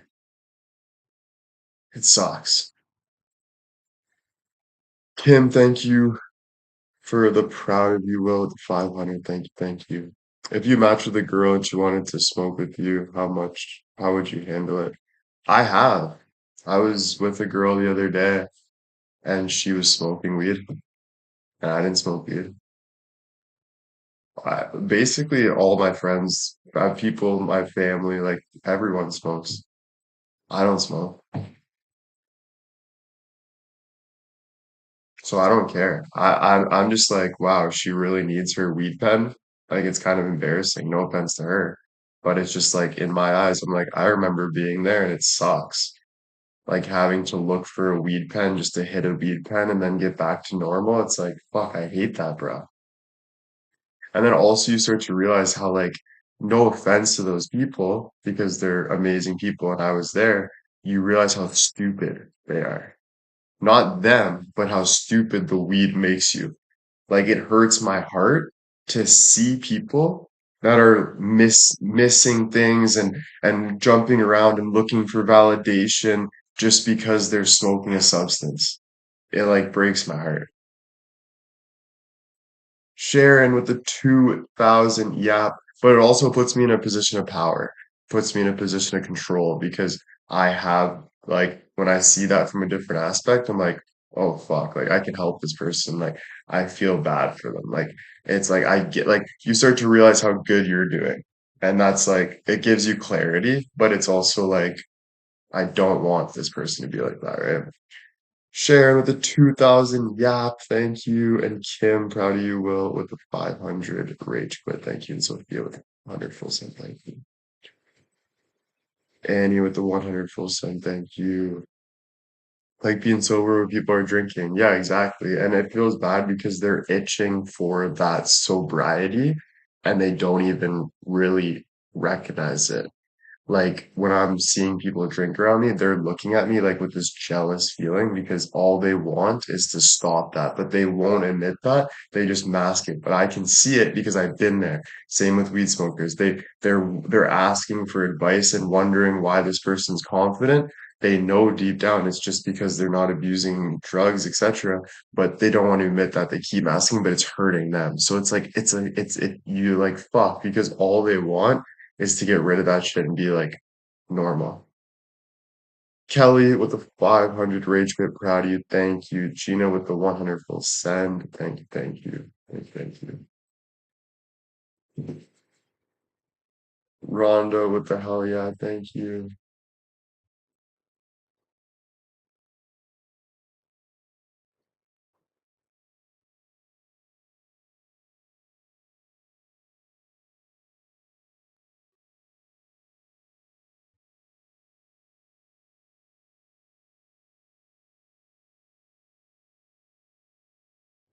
Gina with the 100 full send, thank you. Rhonda with the one hell yeah, thank you. Do they ask why you don't smoke? Um, no, everyone just says I'm proud of you. Nobody wants to smoke. People just do it because they feel like they have to be happy. But no one wants to not be sober. Everybody deep down wants to feel like themselves fully. Pauline with the 100 full send, thank you. You find that most people respect you, so 100%. Does it make you want to be around people who don't smoke for? No, it just naturally pulls me towards those people, which is like a better environment. It's like talking to like people that are doing good in medical school or doing good in um online debates or like they're doing something for their life, for their career, for their growth, and it's just like nice conversations that you feel like proud of instead of it just being like kind of just hateful, like whatever, talking about like just weird, you know? Pauline with the 100%, thank you. How old were you when you first started? I think I smoked my first joint when I was 16. Then I think when I was 17, I started like heavy smoking. And then I smoked until this year. And I did on and off, like went to rehab, quit for a bit. Sometimes I'd quit for like 2 weeks, a month. I would try to like so it was like on and off, but like it was still like I struggled with it. And now it's just like I know I'm done. It's just something that like my character's changed. And I've never done drop everything for like this long. Like this has been like, and it wasn't like I went to rehab or I didn't ask for like a buddy to like talk to me or help me with it. It was just something that I'm like, I just don't want to do it. Why is it different this time? Because I'm getting older. I know you guys like are like getting older, like come on, Will, but like no, I genuinely like I wanted to be in the NHL at 18 years old. I'm 26 years old. I lost my a girlfriend that I love I lost modeling opportunities that I loved. I lost like I lost things that I can get back one day, but I'm getting like I don't want to. Like I don't want to live that life anymore. I want to be proud of myself. You know what I'm saying? So it's just like now it's just like fuck that, dude. I have too much to lose or nothing. Like now it's like fuck that, you know? Reeds with the 500, thank you. You are awesome. Oh, thank you. Denise with the 100 full send, thank you. Reads the rage quit, thank you, thank you. When you did realize that you're addicted to it, was it in a moment of realization? Honestly, it was just like I quit when I was going through my last relationship and I was sitting there and I knew I wasn't the best boyfriend I can be. And I genuinely loved this girl, but I knew that I was even scared to go out in public. And just one day when I was with her, I was like, I'm never smoking again. And then I just never smoked again, literally. And we're not together or anything, but it's just, it cuts so deep that I'm just done. I can't live like that anymore. Kathy with the 100 full send, thank you. So that was the day I remember it clearly. I was in an Airbnb and I was always paranoid. Is she cheating? Is this? What does she do? Like I was just always worried and I couldn't even go out in public with like it was just I was just like, fuck this dude, I'm done. Like I don't care if people are smoking around me, I'm done. And I just never smoked. And that was the day I talked to Reed about it. I dropped my ex-girlfriend off with her friends at a restaurant because she wanted to go out with her friends at a restaurant. And then I went to go see Reed. And as I was talking to Reed, I was just so like, didn't know what I was doing with my life and I was disembobulated. And then I was like, I just want to quit, bro. Like, I feel just like, I don't like this will. Like, I'm always worried about what's going on. I'm always worried, like, I want to feel confident, you know? And then I was like, you know what? I'm gonna fucking stop. Yeah. And he's like, try 5 days. He's like, just try and text me every day, just like day one. And I'm like, yeah, I'm gonna do it. And then he's like, yeah, even if you want to smoke after the fifth, like just give it a try at least, like see if you can do it. And I was like, all right. So I'm like day one, day two. And then I'm like, I got motivated. I'm like, you know what? Fuck this. I'm never doing it again. Yeah.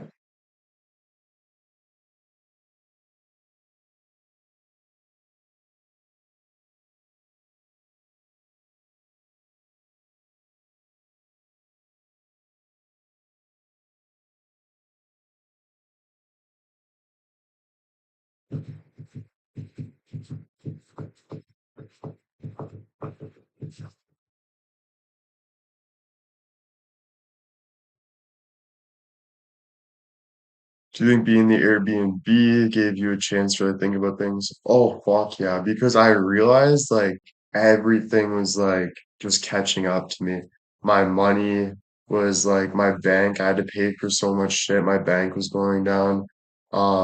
My career, I felt just like I was fighting with people online, my own fans. Like I didn't even know how to handle it.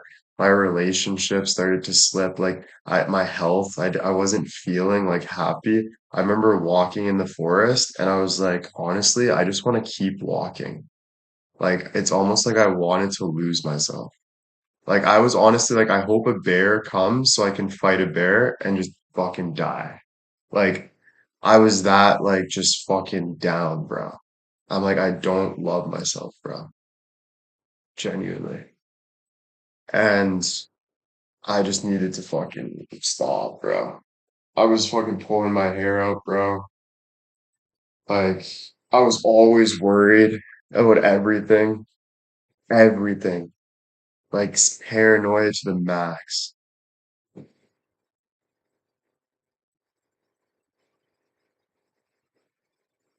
Yeah, Alex and Julia are proud of it, but they have their own battles that I gotta be a leader now because they're going through their own shit. Did it feel like you hit rock bottom? Um, yeah. Do you love yourself now? I have no choice but to love myself. So yeah. Were the first few days difficult or were you just done with it? Um, I was just done with it. I hit a crossroad where I was just like, I'm just done. Like I have nothing to lose. I literally wanted to go to war. Like I wanted to die. Like I didn't want to I didn't care. Like as much as I wanted to live, I was just like, I fucking don't even want to be here. Like I can't handle this fucking shit. Like I'm pissed. So it just got to a point where I was like, bro, I'm just fucking done, dude. Like I'm just done. What's the point? I'm not having fun anymore. You know what I'm saying? I wasn't even having fun. Like usually weed was like, let's have some fun, let's smoke, let's get out of reality. But I was just like, there's no point. Like I'm not even having fun. I might as well sit here in my misery and fucking deal with it. Because like it's just not making me feel good. Yeah. Yeah.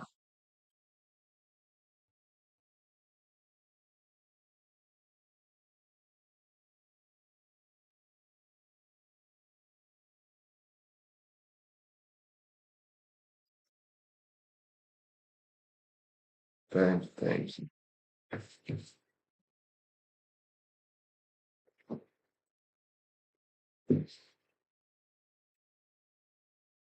Yeah, dude, it was just like something I had to do for myself, you know? Yeah, I was always angry. I was always angry at people around me. I was angry at myself. I was, even though like you guys saw the best in me and I was still, doing the best I could, but I just didn't know how to handle things.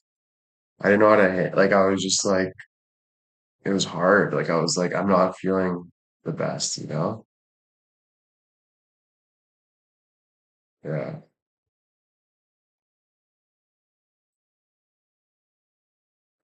Yeah, it was a lot at once. Yeah. And there was so much I cared about. And you did it for you. Yeah, I did it for me. This is like watching a miracle, respectfully. I was scared to death for you, and it was none of my business. I couldn't help it. This is great. Thanks. And how do you feel today about those decisions, in this moment about those decisions? Good. Like, for me, I don't look at myself as a bad person. I look at my like even back then, I look at myself who I was right about a lot of things. There was people that were mistreating me or not everyone's perfect. You guys can't sit there and say, there's things that first and foremost, or you wouldn't be here if you weren't learning and growing as well, right? So, and I wasn't an abusive person. I wasn't hitting anyone. I wasn't telling people they're like I wasn't bullying someone and deminimizing them. Maybe some of my reactions were a little crazy sometimes, but nothing that I was going out of my way to hurt somebody physically or mentally or emotionally in any means. I would just say something that maybe was hurtful and it would come out and it'd be like, fuck, move on, right? But I tried loving the hardest and I tried being there for people. I showed up every day, but it got to a point where I had to let go of the things that were hard on me, which smoking and shit like that was hard. Like it was something that was heavy on me. So I was like, I need to let go of that, dude. You know what I'm saying?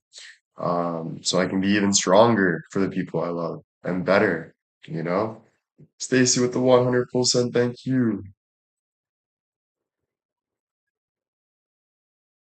You think you'll get back into therapy? Yeah, I'll do therapy my whole life, probably. Therapy's good. Like once in a while, talking to someone is doesn't hurt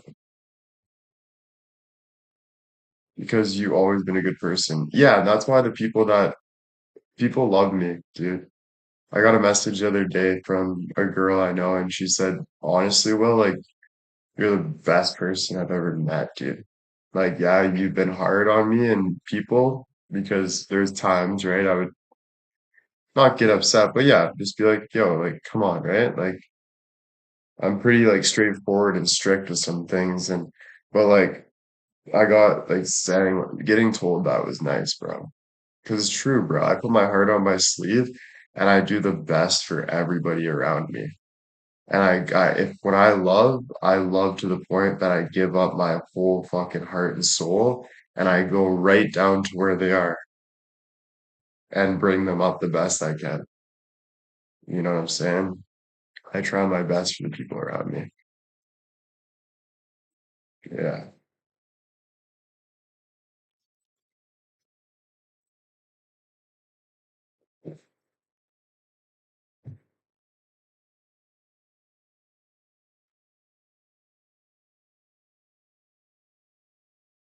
But again, not perfect, right? Like nobody's perfect. What I think is perfect is not the same for you. We have different views. We're all learning, trying to be better. So it's like a lot of the times it's like misunderstanding or trying to understand or getting in your own head about things. That's just a part of life. Some things have to be, people have to focus on their own things sometimes and go through things. We're not always going to agree on things. You know, my way of going about things isn't the exact same thing as you. Your way about going about things isn't the exact same thing as me.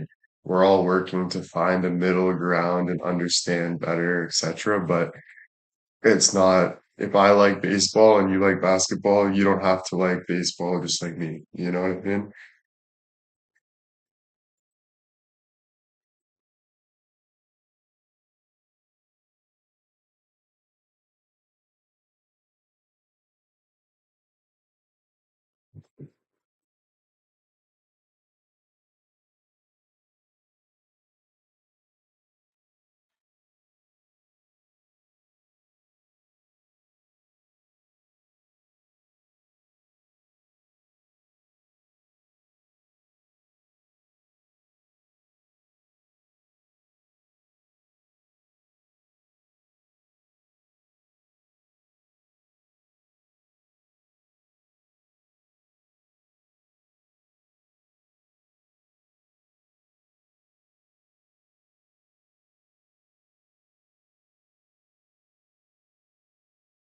Yeah.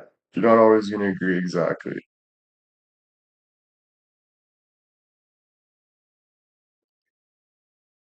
Yeah, but for me, it was a lot like you guys can tell I love to do it my way. You know, I was like that since I was a kid. My mom was like trying to help me bike, and I'm like screaming at her, like, fuck off. Like, I need to do it my way. Like, I'm obsessed with like, I don't want to be insecure about someone teaching me anything. Like, it's like I really want to do it my way. So that was hard for me with a lot of relationships too, because people would be like, just trust me, dude, right? Like, why can't you? And I'd be like, I just couldn't trust anyone else. Like, I had to say, like, I would get upset and be like, no, like, it has to be my way or the highway. And like, a lot of the times I'm realizing that that can be a problem in certain ways, though, especially for relationships, you know? You want to be able to like learn with people and grow and like trust people the best you can. But at the same time, there's a balance with that. It's hard, you know? Um, yeah. Do you have high expectations of others around you? Yeah, I just want to be like, I want to be like, yeah, I just like to do it my way. It's hard to understand, but like I'm I just yeah, I'm very like that. Like it's like I like to do it my way, yeah.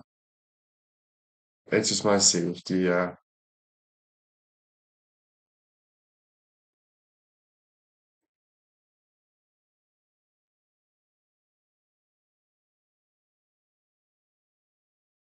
Yeah, it's a control thing for me, but it's just like for my own life, right? Like I don't want people messing up my life. You know, I don't want someone doing something that I don't have understanding of. I kind of have that boss personality in a way, because it's like if you're gonna do your own way, just don't even be in my life. You know, like if you want help and you want to follow what I'm doing, then do that. But if you want to do something, like just do it your own. You know, like I don't want I'm just very like that, dude. I don't know. But it's not that I can't compromise, but it has to be an honest conversation where I end up feeling comfortable with it. And that can be difficult for some people to have as well. JJ with the 100%, thank you. Yeah, all or nothing guy for sure. Yeah. If you're my best friend, that means you're my best friend. You're talking to me every fucking day. We're fucking knowing every single thing about each other. If you're my girlfriend, the same thing. You're everything with me. It's all me. We're fucking dying together straight. If it's not like that, if it's just like, oh, I'm gonna do this and do like, I don't want, that's not a best friend to me. That's someone that I don't now I'm my best friend. I'm my own boy. Like, you know what I mean? Like, I need that. That's just how I am. Good or bad, I don't know. Fuck, but it's just, I guess, how I am.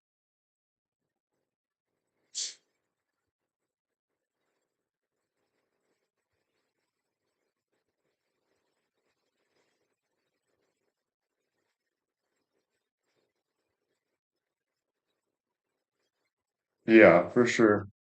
I get it, Jenny. It's like, I'm not saying I'm 100% right with that. Like, meaning like, but it's just like who I am, right? Like, I'll change in my own, like, I'll change on my own, like, slowly. Like, I'll trust a little more, like, let go of things a little more. But, like, it's just like kind of how I feel and like who I am at like the core, you know?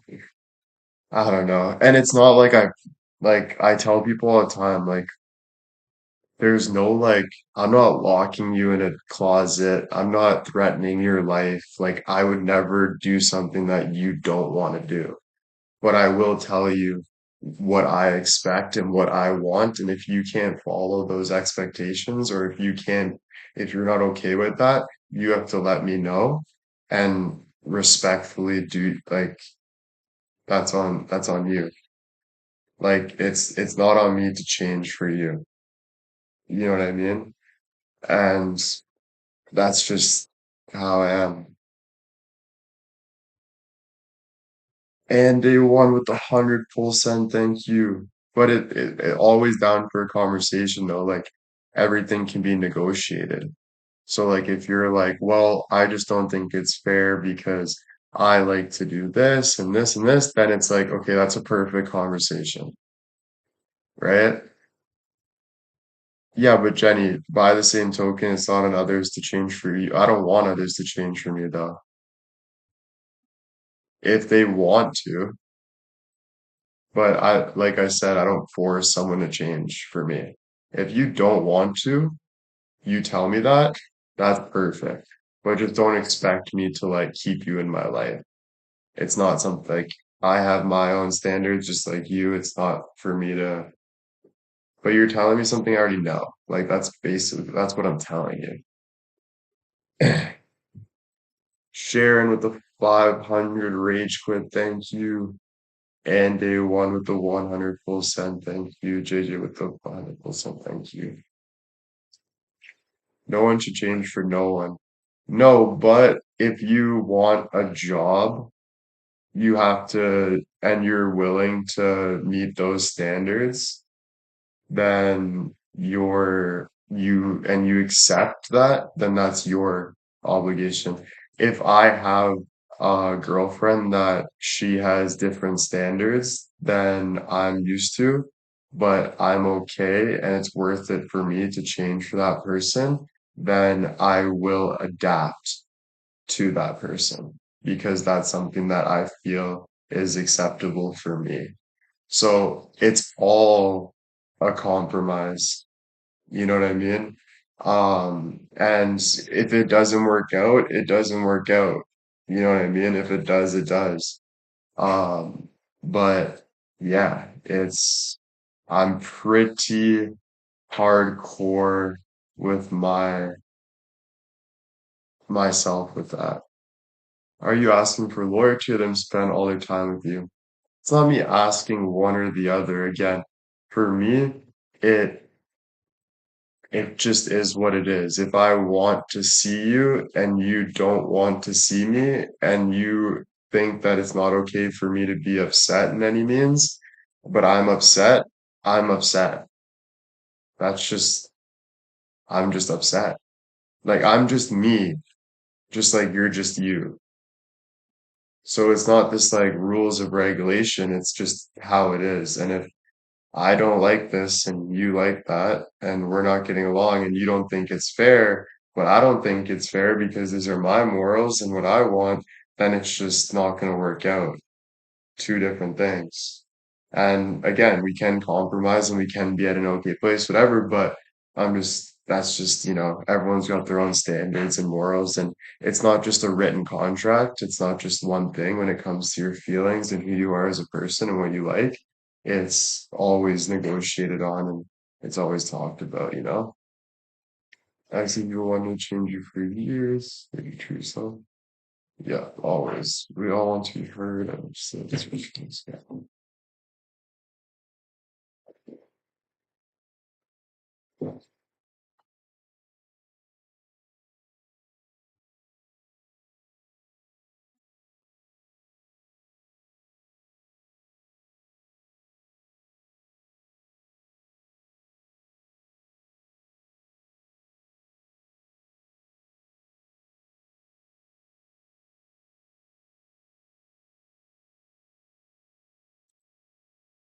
Have you considered using the 12-step program? You sound like you've already applied to them. What's the 12-step program, sorry? So someone that always is acceptable to you.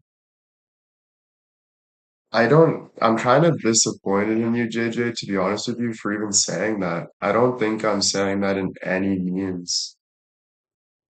And the fact that you're like kind of pressing me on that is for sure for me a little bit disrespectful.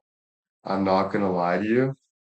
Because it sounds like you're coming from a disrespectful place. Because I'm not just saying one or the other. I'm talking very openly and I'm helping you understand in so many more aspects than just so somebody just acceptable for you. You know what I mean? So I don't look at that as respectful at all. I'm sorry. 12-step program is like a, yeah, just what's the 12 steps? I've heard of that. I know that, but I would just like to know what the 12 steps are because I'm not in an AA program. I'm 2.5 months off of everything without going to a program. Just doing it myself. So I don't really know where that came from. And especially in this conversation that we're having at hand, I don't know why that's relevant.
Fair, and thank you again for the 500 rage quit. Um,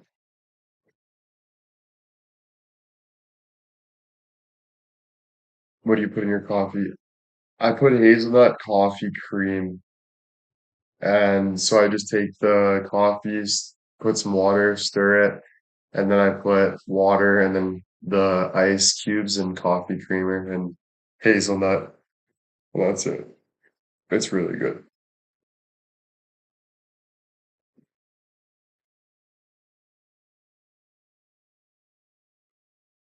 Yeah, no, I think what I'm trying to say to you, JJ, just to cut the bullshit, is saying so you want someone that's always accessible for you is just unrealistic. So no, that's not what I'm saying. That's where I feel the disrespect.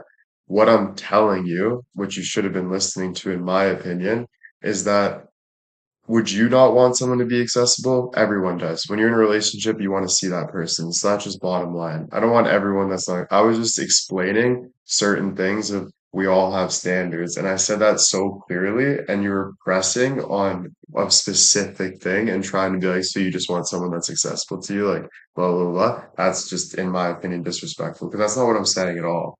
I'm saying, yeah, I can be a little more hardcore about it. I love to see the person. I love to be with the person. I love to share that experience with, but everyone does. Everyone wants to see the person, or it's not a relationship. We want to be together in the first place. So that's where I'm saying, instead of listening to what I'm saying all around, it seems like you're just taking that one thing and putting it out on me like it's like a fucking court case. And I just find that ridiculous. Genuinely. I do know what's best for you guys. I'm not asking for your help in any means. I'm sharing my experience, so to even be getting that is, again, disrespectful. Christy, thank you so much. I think you're doing an amazing job of navigating this crazy world, William. Thank you for the 500. Thank you so much, Christy. Thank you, thank you.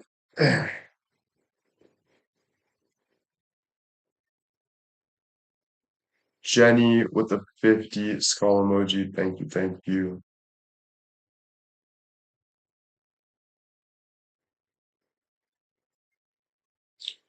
Did you know I tried coffee for the first time in my life because your coffee loves? Actually, damn. Let's go. Yeah, coffee's good, man. It's a good way to wake up. I would say still not the best, but have you ever tried coconut creamer, that the hazelnut? No. These talks are so nice. I feel like I get to know who you are, the person deep down. Yeah, well, I've been having these talks for 5 years, so it should never feel like a surprise because I've been sharing every ounce of myself when I don't have to do that, and I do it. Sonia, thank you for the 100 full send. Thank you. Will Barbie with the 100 full send. Thank you. I was trying to understand what you said earlier. Thanks, Claire. I wasn't saying it to be judgmental or say wrong. Well, it felt like that. It really did feel like that. And I'm just letting you know how I feel about it, right? It feels like that in a lot of ways too, because it feels like I'm not being heard in how I'm talking about it. It doesn't have to be something that's fully understood. If I'm talking about something, you hear what someone's saying, you don't try to pick on your own understanding about it. You like if you're talking about how you like to be respected, and I go up to you and say, "Oh, so you just like when people do shit for you?" You're gonna be like, "That's not what I said. I was talking about how I like to be respected in certain ways. Like I like to be talked to a certain way because, right? It's not something you just put on a paper like that.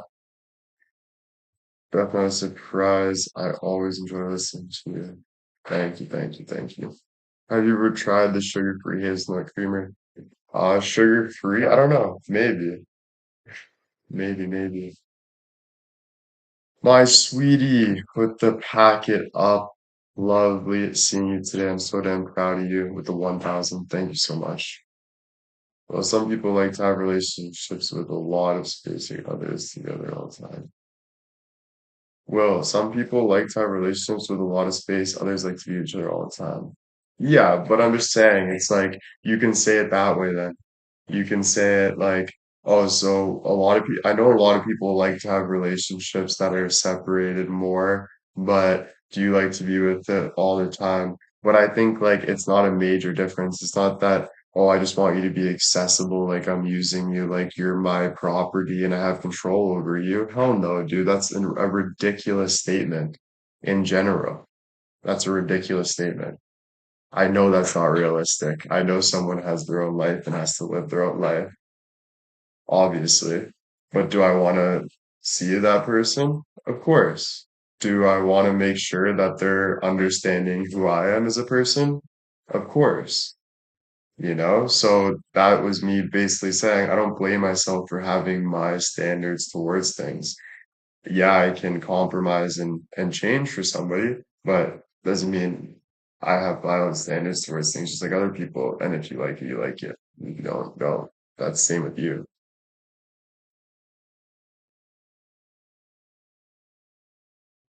You have the right how to feel comfortable. I was told to do my life when I was young, and just these things right now. So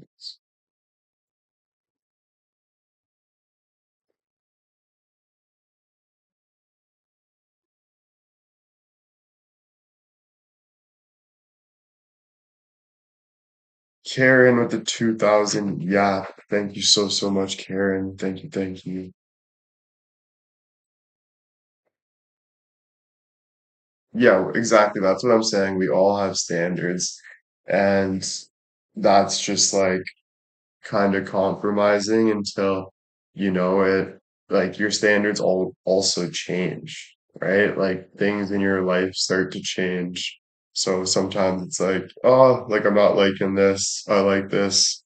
And then you kind of go a different direction, different things, like different experiences. So it's like it's hard because you always got to remember your standards, but at the same time you also have to like watch out and like try to understand other people and try to, you know, whatever. But yeah.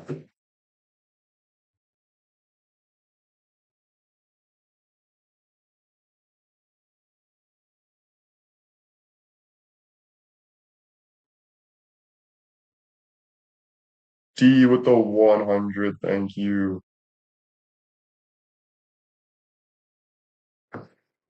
Full send, thank you.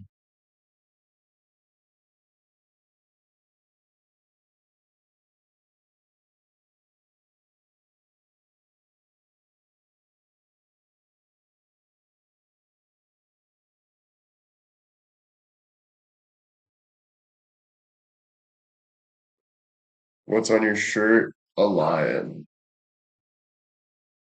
I think Bill gave this to me. It's a nice shirt too because the fabric is soft. So it's a very nice shirt. No problem. Yeah, Braveheart, our boy. Yeah.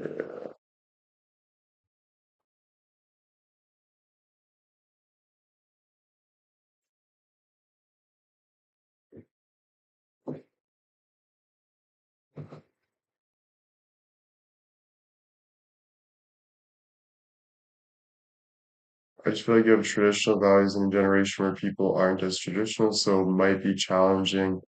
Yeah, Debbie, I like what you're saying. It kind of relates to what JJ's saying. So I appreciate both of that. And I understand where you're coming from. And to be honest, you are right about that. I do have very traditional values, and it's hard in a society where it isn't as much like that. It's changing, and we have no choice but to kind of change with what's going on. So you're 100% right. And yeah, it's not easy for sure. But a work in progress, you know? But I just think it, I don't know, I wanted to be heard a little more there because it's not as like straightforward as like it is, like it's not just because Debbie or I'll speak for myself, just because I want control in certain areas doesn't mean I'm some controlling, manipulative, horrible person. And a lot of people in society, especially, they talk about things like that and they say things like that. And that's not fair to me because that's just not the case. I would never throw somebody in a cage. I would never make sure that they are threatened and they won't do anything. That's a total different person. That's not me. You know what I'm saying? So that's where it can be misconstructed, and I'll stand up for myself there because that's not anything what I want. I want communication. I want healthy communication. I want to talk to people. I want to understand people. I don't want someone doing something that they don't want to do at all. I want to compromise. I want to understand. Those are natural things. I love nature. I love growing, but sometimes that communication can be hard. It can be trying to figure things out, trying to understand things. Some things it's not easy, right? Ever. So, that's basically what I'm kind of trying to say there is it's not, I don't know, it's not just, I don't know. Yeah. Jules, thank you for the 1,000. Pack it up. Will, all love, all respect, always. I think you have done an amazing job explaining how you feel and what you want. Thank you, thank you. Two people in a relationship that works like the puzzle piece, they fit together. Yeah, exactly. And it's relationships are so hard because we try to put one word on it, or we try to put we try to figure it out. But it's so hard because when you have two people that are constantly growing and changing and still love each other and are still like, it's never going to be just like this simple, this is how it is and this is only how it is. It's like it's always, and it's hard to understand, dude, sometimes, you get bad thoughts and you get good thoughts of, is this person good? Like it's so difficult sometimes. And that's definitely where a lot of like passion to try to understand comes from, just life. If you're honestly desiring a relationship that is all you can need, communication is always key, is not always work out of it. Yeah. It's very simple, but it doesn't have to be overly complicated. That's true. It doesn't. And, that's a hard thing to understand too sometimes because I'm always trying to over, not always trying to overcomplicate things, but yeah, I guess it can feel like such a pressure life where you're trying to understand it at all means to kind of take that pressure off, but sometimes you just need to flow with it and let it be. Like what Jenny likes isn't the exact same thing what Jill likes. So it's not the exact same. Like our all our relationships are different. Like I can talk to Debbie some way that if I talk to JJ the same way, it would be totally different things, and I would be judging. So it's almost like just trusting the process, and letting things happen. It's so difficult though, sometimes, you know?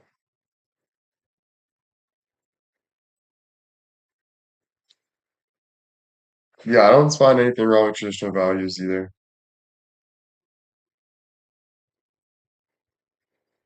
But yeah, anyway, good talk. It can be, but that's why good, honest communication and conversation is important. That's true. And I think a big part of communication is too just actions, right? So it's like sometimes just like letting it be and just going with the flow and trusting yourself first and foremost is a huge part to understand better. It's not all about let's put it into words. It's like kind of just like let it flow, let it be, trust yourself, trust the people around you, and usually you're right about those things, you know? Um, so yeah. Well, yeah, great talks, great talks.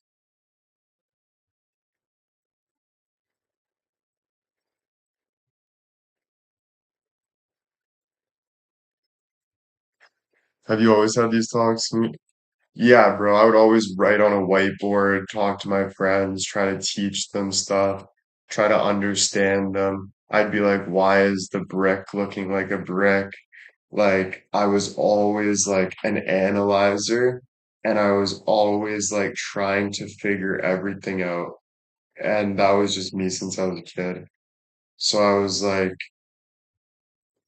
I've always been like this. And it doesn't help though with having a drug addiction for a long time with that, and it messes you up and it fucks you up with that natural overthinking and that natural like analyzing thing. And then get it's a lot of it is fucking hard, right? So for me it's like it's not easy for sure. That's why I'm glad though that I've been off and dealing with it, but it's not easy, yeah. It is not easy.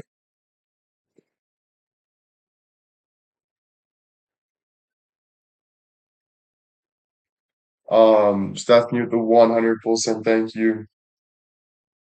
Yeah, it's definitely difficult, dude. But yeah, good talks. I don't think there was any hate in that conversation. I think that conversation was good. I think even yesterday was a little more maybe hateful in a way. I think there was no hate there. Um, Denise, thank you for the one. Hell yeah. I think that was respectful. And that's what I'm trying to get at. I don't ever want things to be like in any means hateful.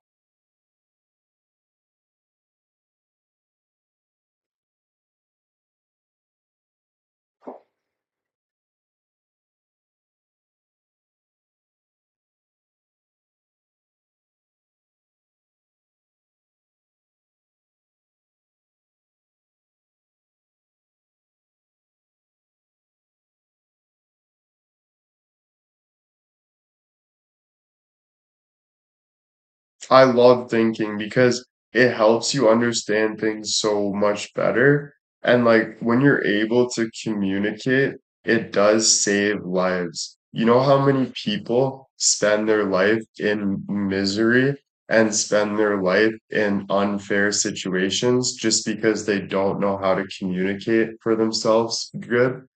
Do you know how many people? Probably millions, probably billions. So like that's why we have amazing lawyers. That's why we have amazing people like that because there's people that are able to understand people and communicate, and it's just such an amazing thing to do in any aspect because you can get someone can not understand you and you can communicate and they can understand you. And that's a huge thing, you know? And yeah.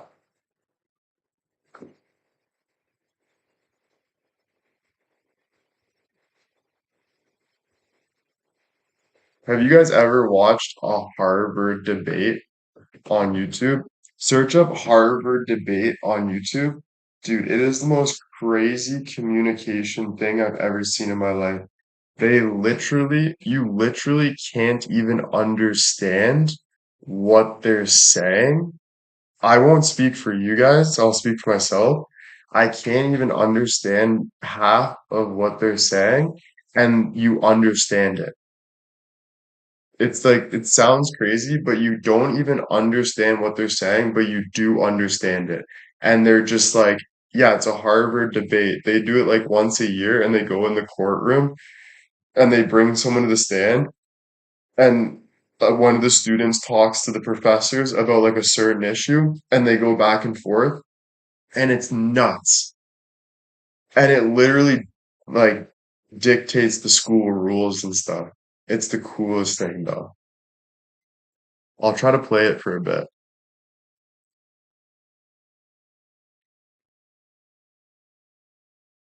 just to like give you guys like a quick like understanding of like what it sounds like.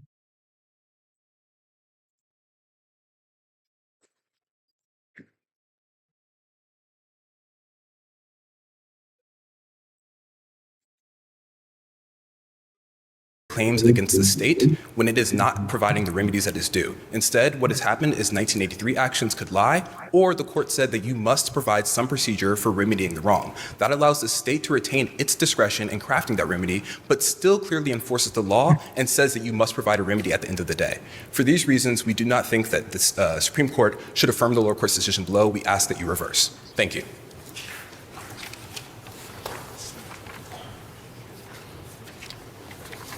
And then when the judge For talks, saying that qualified immunity would protect the watch right state here, officer are regulatory takings cases, not physical takings cases, where the right here, law may ready? be a bit more muddled. Watch when the But judge here, talks. there are alternative remedies that are available that should caution this court before creating a new cause of action that's not just applicable. I guess what I'm Right worried here. about is all of those remedies, it sounds like would be kind of a strange way to deal with a taking. The usual remedy is the payment of just compensation. That's the remedy that's in the Constitution. And so I'm a little bit worried about the consequences because it seems to me like if we rule in your favor here, nothing would stop all states from eliminating any inverse condemnation action and refusing to pay just compensation. And that would be a really dramatic shift in private property rights and in what the framers intended with respect to the Fifth Amendment scope. Well, if So sick. Yeah, dude, that girl is just like she was like the judge, right? And there's like four Harvard like teachers like in law, like judges, and they're the judges on the thing. And then there's like 100 students and they come up and talk about it. And like it's so cool how the teachers know kind of where they're coming from and they give them that respect, but then they usually like shut the students down. Like usually the students won't like beat the teachers because they just have more experience and they know, but it's just crazy how it works. And they just like communicate so quick and stuff. It's so freaking cool. Like, and it doesn't make sense, but it makes sense, like, you know? And the more you understand it, like it makes sense, I guess, but like it's pretty cool.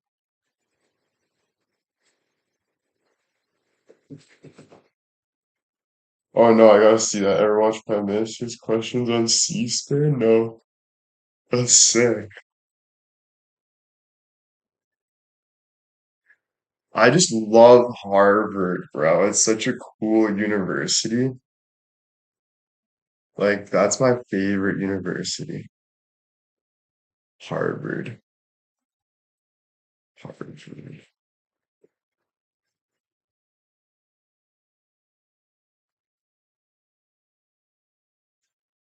It's so intense.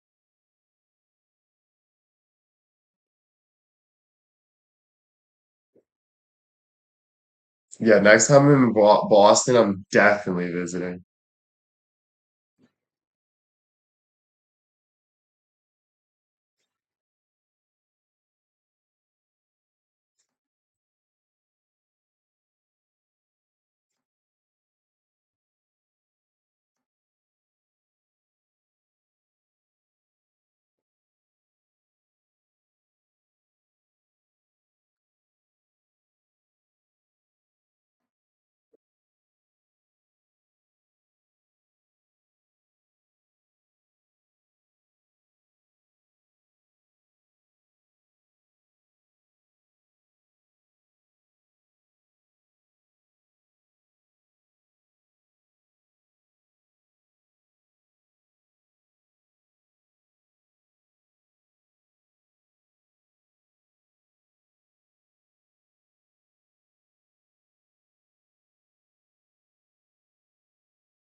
Oh yeah, you have to be so Harvard's the best school in the world, bro.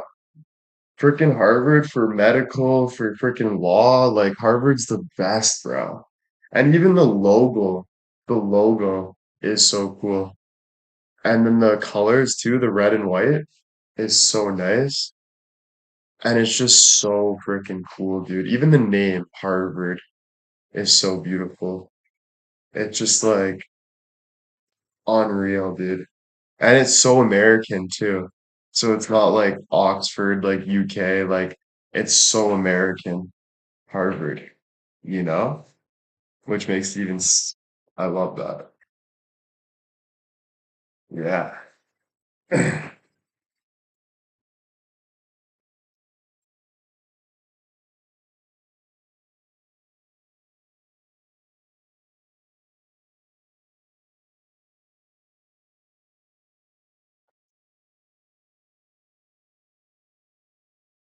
And being around like smart people like that is like a fresh breath of air. Like even if you don't understand anything they're saying, just being in that environment grows you itself.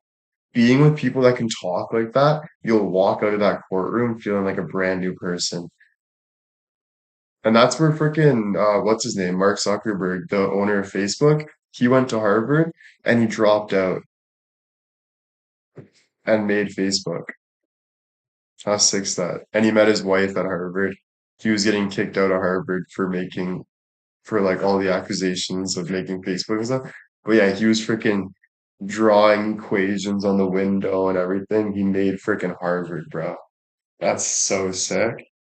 I mean, he made Facebook, sorry, from Harvard. She's a doctor. That's sick. Yeah, the movie is my favorite movie of all time. My favorite movie of all time is the Mark Zuckerberg movie. It's such an inspiration movie. He literally gets in a debate with his ex-girlfriend and like then she's like basically like fuck you and then he like goes and makes Facebook. Literally. He like all that energy, he took it out because he was so hurt and he like goes on his computer and he just starts like face mashing people and like doing all this shit, all these and just puts his mind to it, ends up making fucking Facebook, bro. Goes through so much, becomes a billionaire, drop out of Harvard. Just so sick. And then when Facebook came, like everyone was like, dude, this is like the coolest thing ever. Like Facebook like started everything. Like Facebook was massive. I remember making my first Facebook account and it was like a gold platter being sent to me.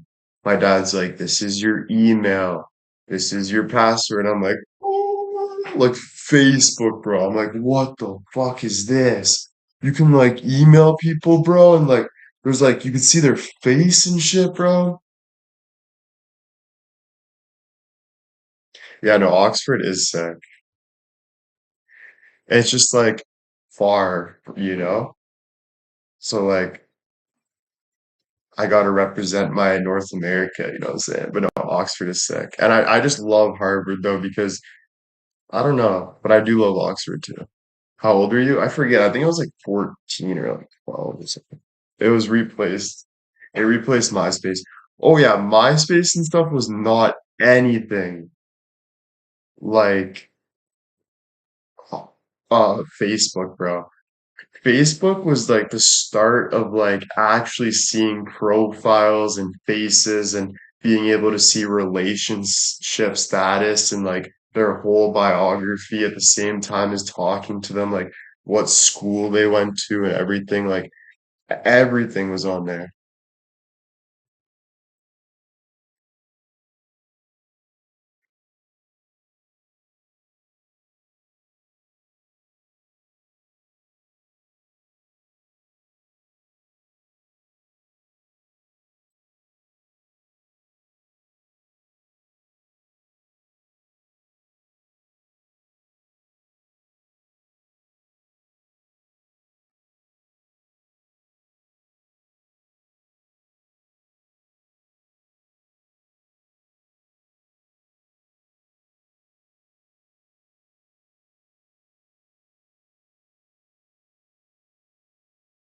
Yeah, Princeton's amazing too, but honestly, Princeton, Minston, Stanford, Stanford, you know?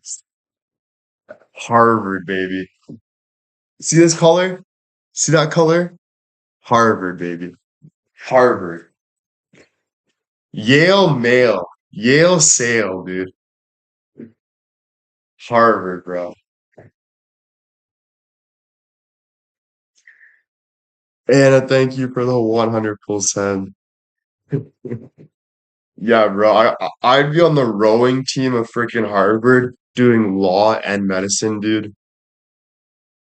Did you know your Facebook has your perfume ad on it somehow? What's a perfume ad? Do you ever go on Facebook? No, I forgot I even had Facebook. We need to find your Harvard sweater.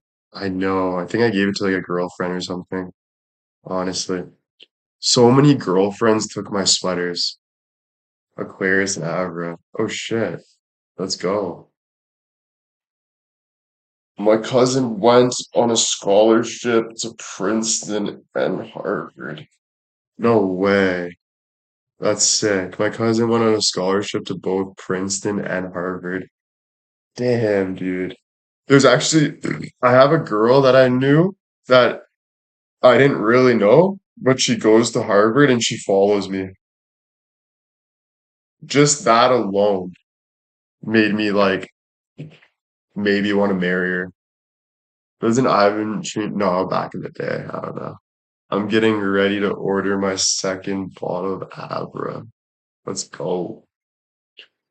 He's a scientist. Oh, damn, that's sick. You're wearing your Harvard sweater. I followed you on TikTok. Let's go. The boat race between Oxford and Cambridge started in 1829. That's sick. Yeah, Oxford is so cool, bro. I wonder what it looks like, though. I haven't even seen it. Let me see. But yeah, I remember searching up best schools and seeing Oxford, and I was like, bro, that's the coolest shit ever. Also, like, you guys invent, like, obviously, you guys have the best English, right? Like, you guys are, like, pretty genius, bro, to be honest with you. And you guys have, like, the kingdom, the castles and shit. So, like, you guys are very, like, profesh. Yeah, Oxford looks unreal, dude. Damn. Holy shit. Yeah, Oxford looks sick. That would be a dream, dude. Go to Oxford. That's sick.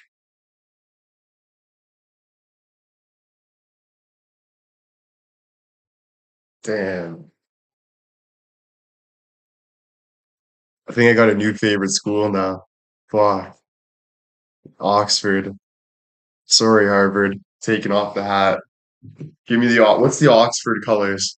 I'm an Oxford graduate now, ladies.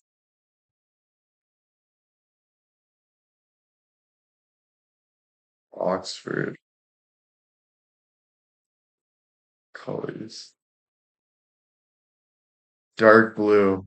Oh, nice. Nice and rich, you know? Nice and rich.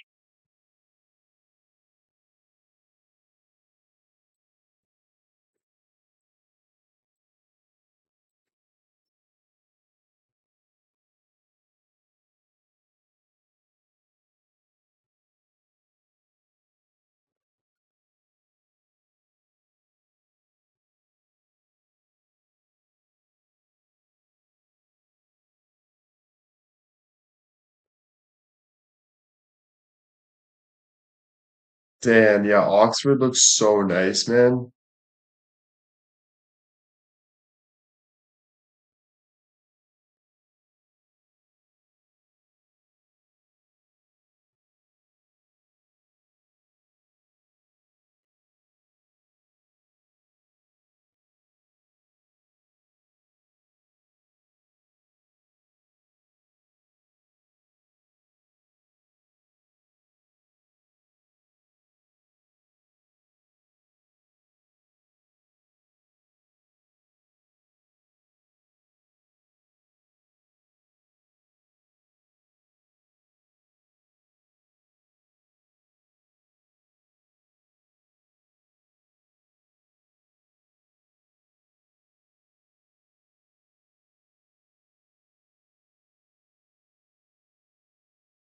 Damn, it actually looks like Harry Potter, bro.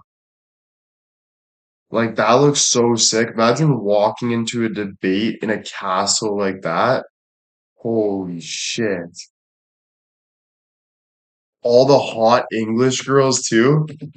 Oh, you're walking out looking like a stud. You just see this blue-eyed beauty just looking like a freaking smoke show. Mmm. Smack that. No, just won the debate. Like, what's up, motherfuckers? You know what I'm saying, dude? Jesus. Oh, the accent too, yeah. Frick.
I'm gonna make a university called WJW.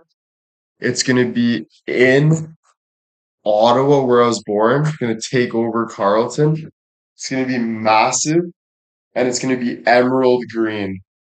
And we're gonna be better than Oxford and all of those schools. We're gonna muck it out of the water. WJW University. We're coming for you, Kate. We're coming for you. Watch out, Kate. Watch out. We're going to WJW University.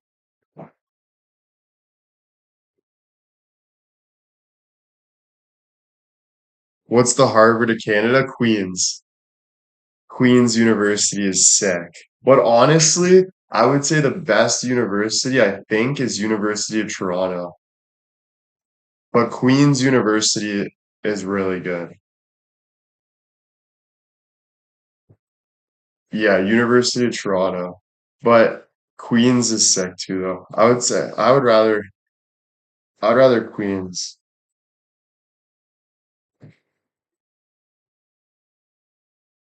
No, they say if you can walk, you can go to Brock. If you can pick up a fork, you can go to York. Okay, I don't say that. People say that. I don't. I don't fucking say that. So I don't know. I didn't go to university, so I can't sure. I would be honored to go to friggin' Brock.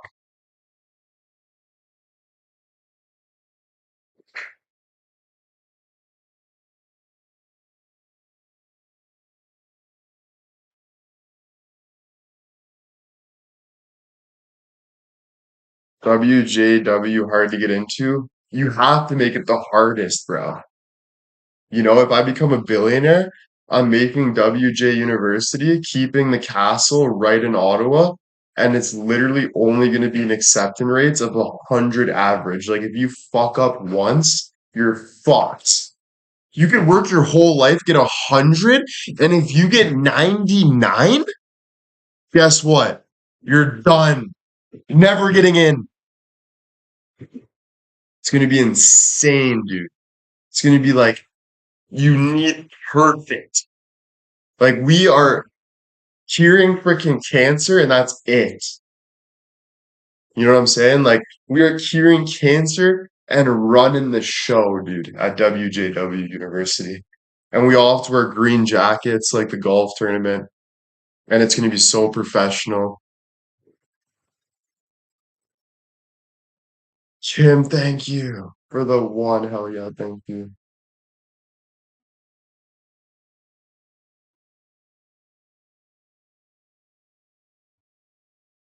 100 and everything, bro. No, what we're gonna have is our own test.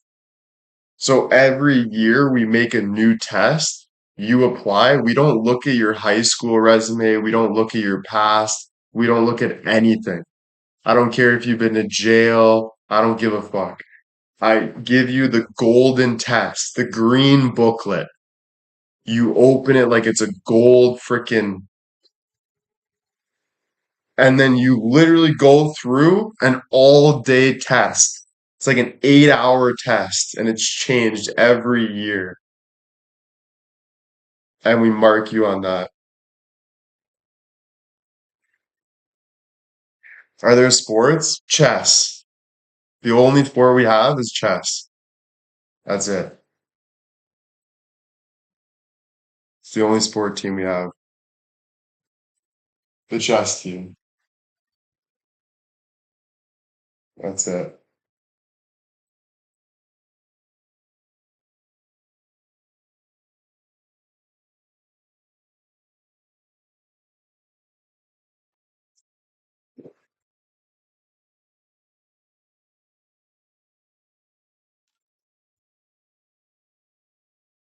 Yeah, chest day. Not chest. Chest. Like a bench off. No, I'm kidding. School mascot? Ooh. Mm. School mascot.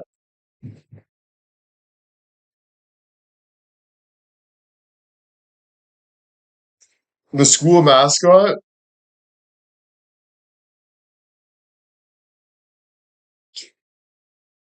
Braveheart.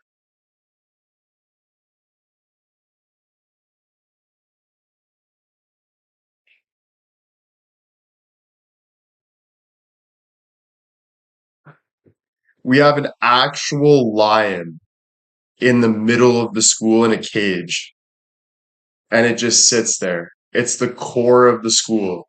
An actual lion.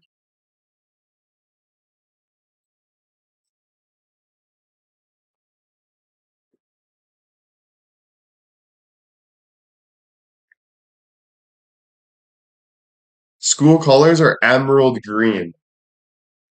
It's emerald green jacket with navy blue pants and a white shirt. So navy blue, emerald green, and white.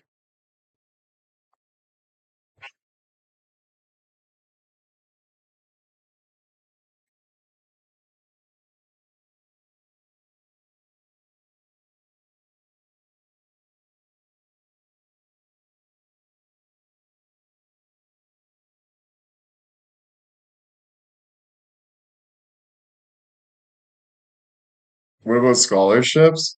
Dude, it's only scholarships, bro. You don't pay for the school. I'm a trillionaire. It's hard to get in. You don't pay shit. I don't make someone pay to come in my school. Are you kidding me? I don't want you if you have to pay your way in. This is for gifted Facebook creator, cancer cure, architectural building a country, getting innocent people out of prison type fucking school, saving the poor type shit, bro. This school is, there's no paying your way in. It is, we find the smartest people and we pay for everything for them. We are grateful to have them.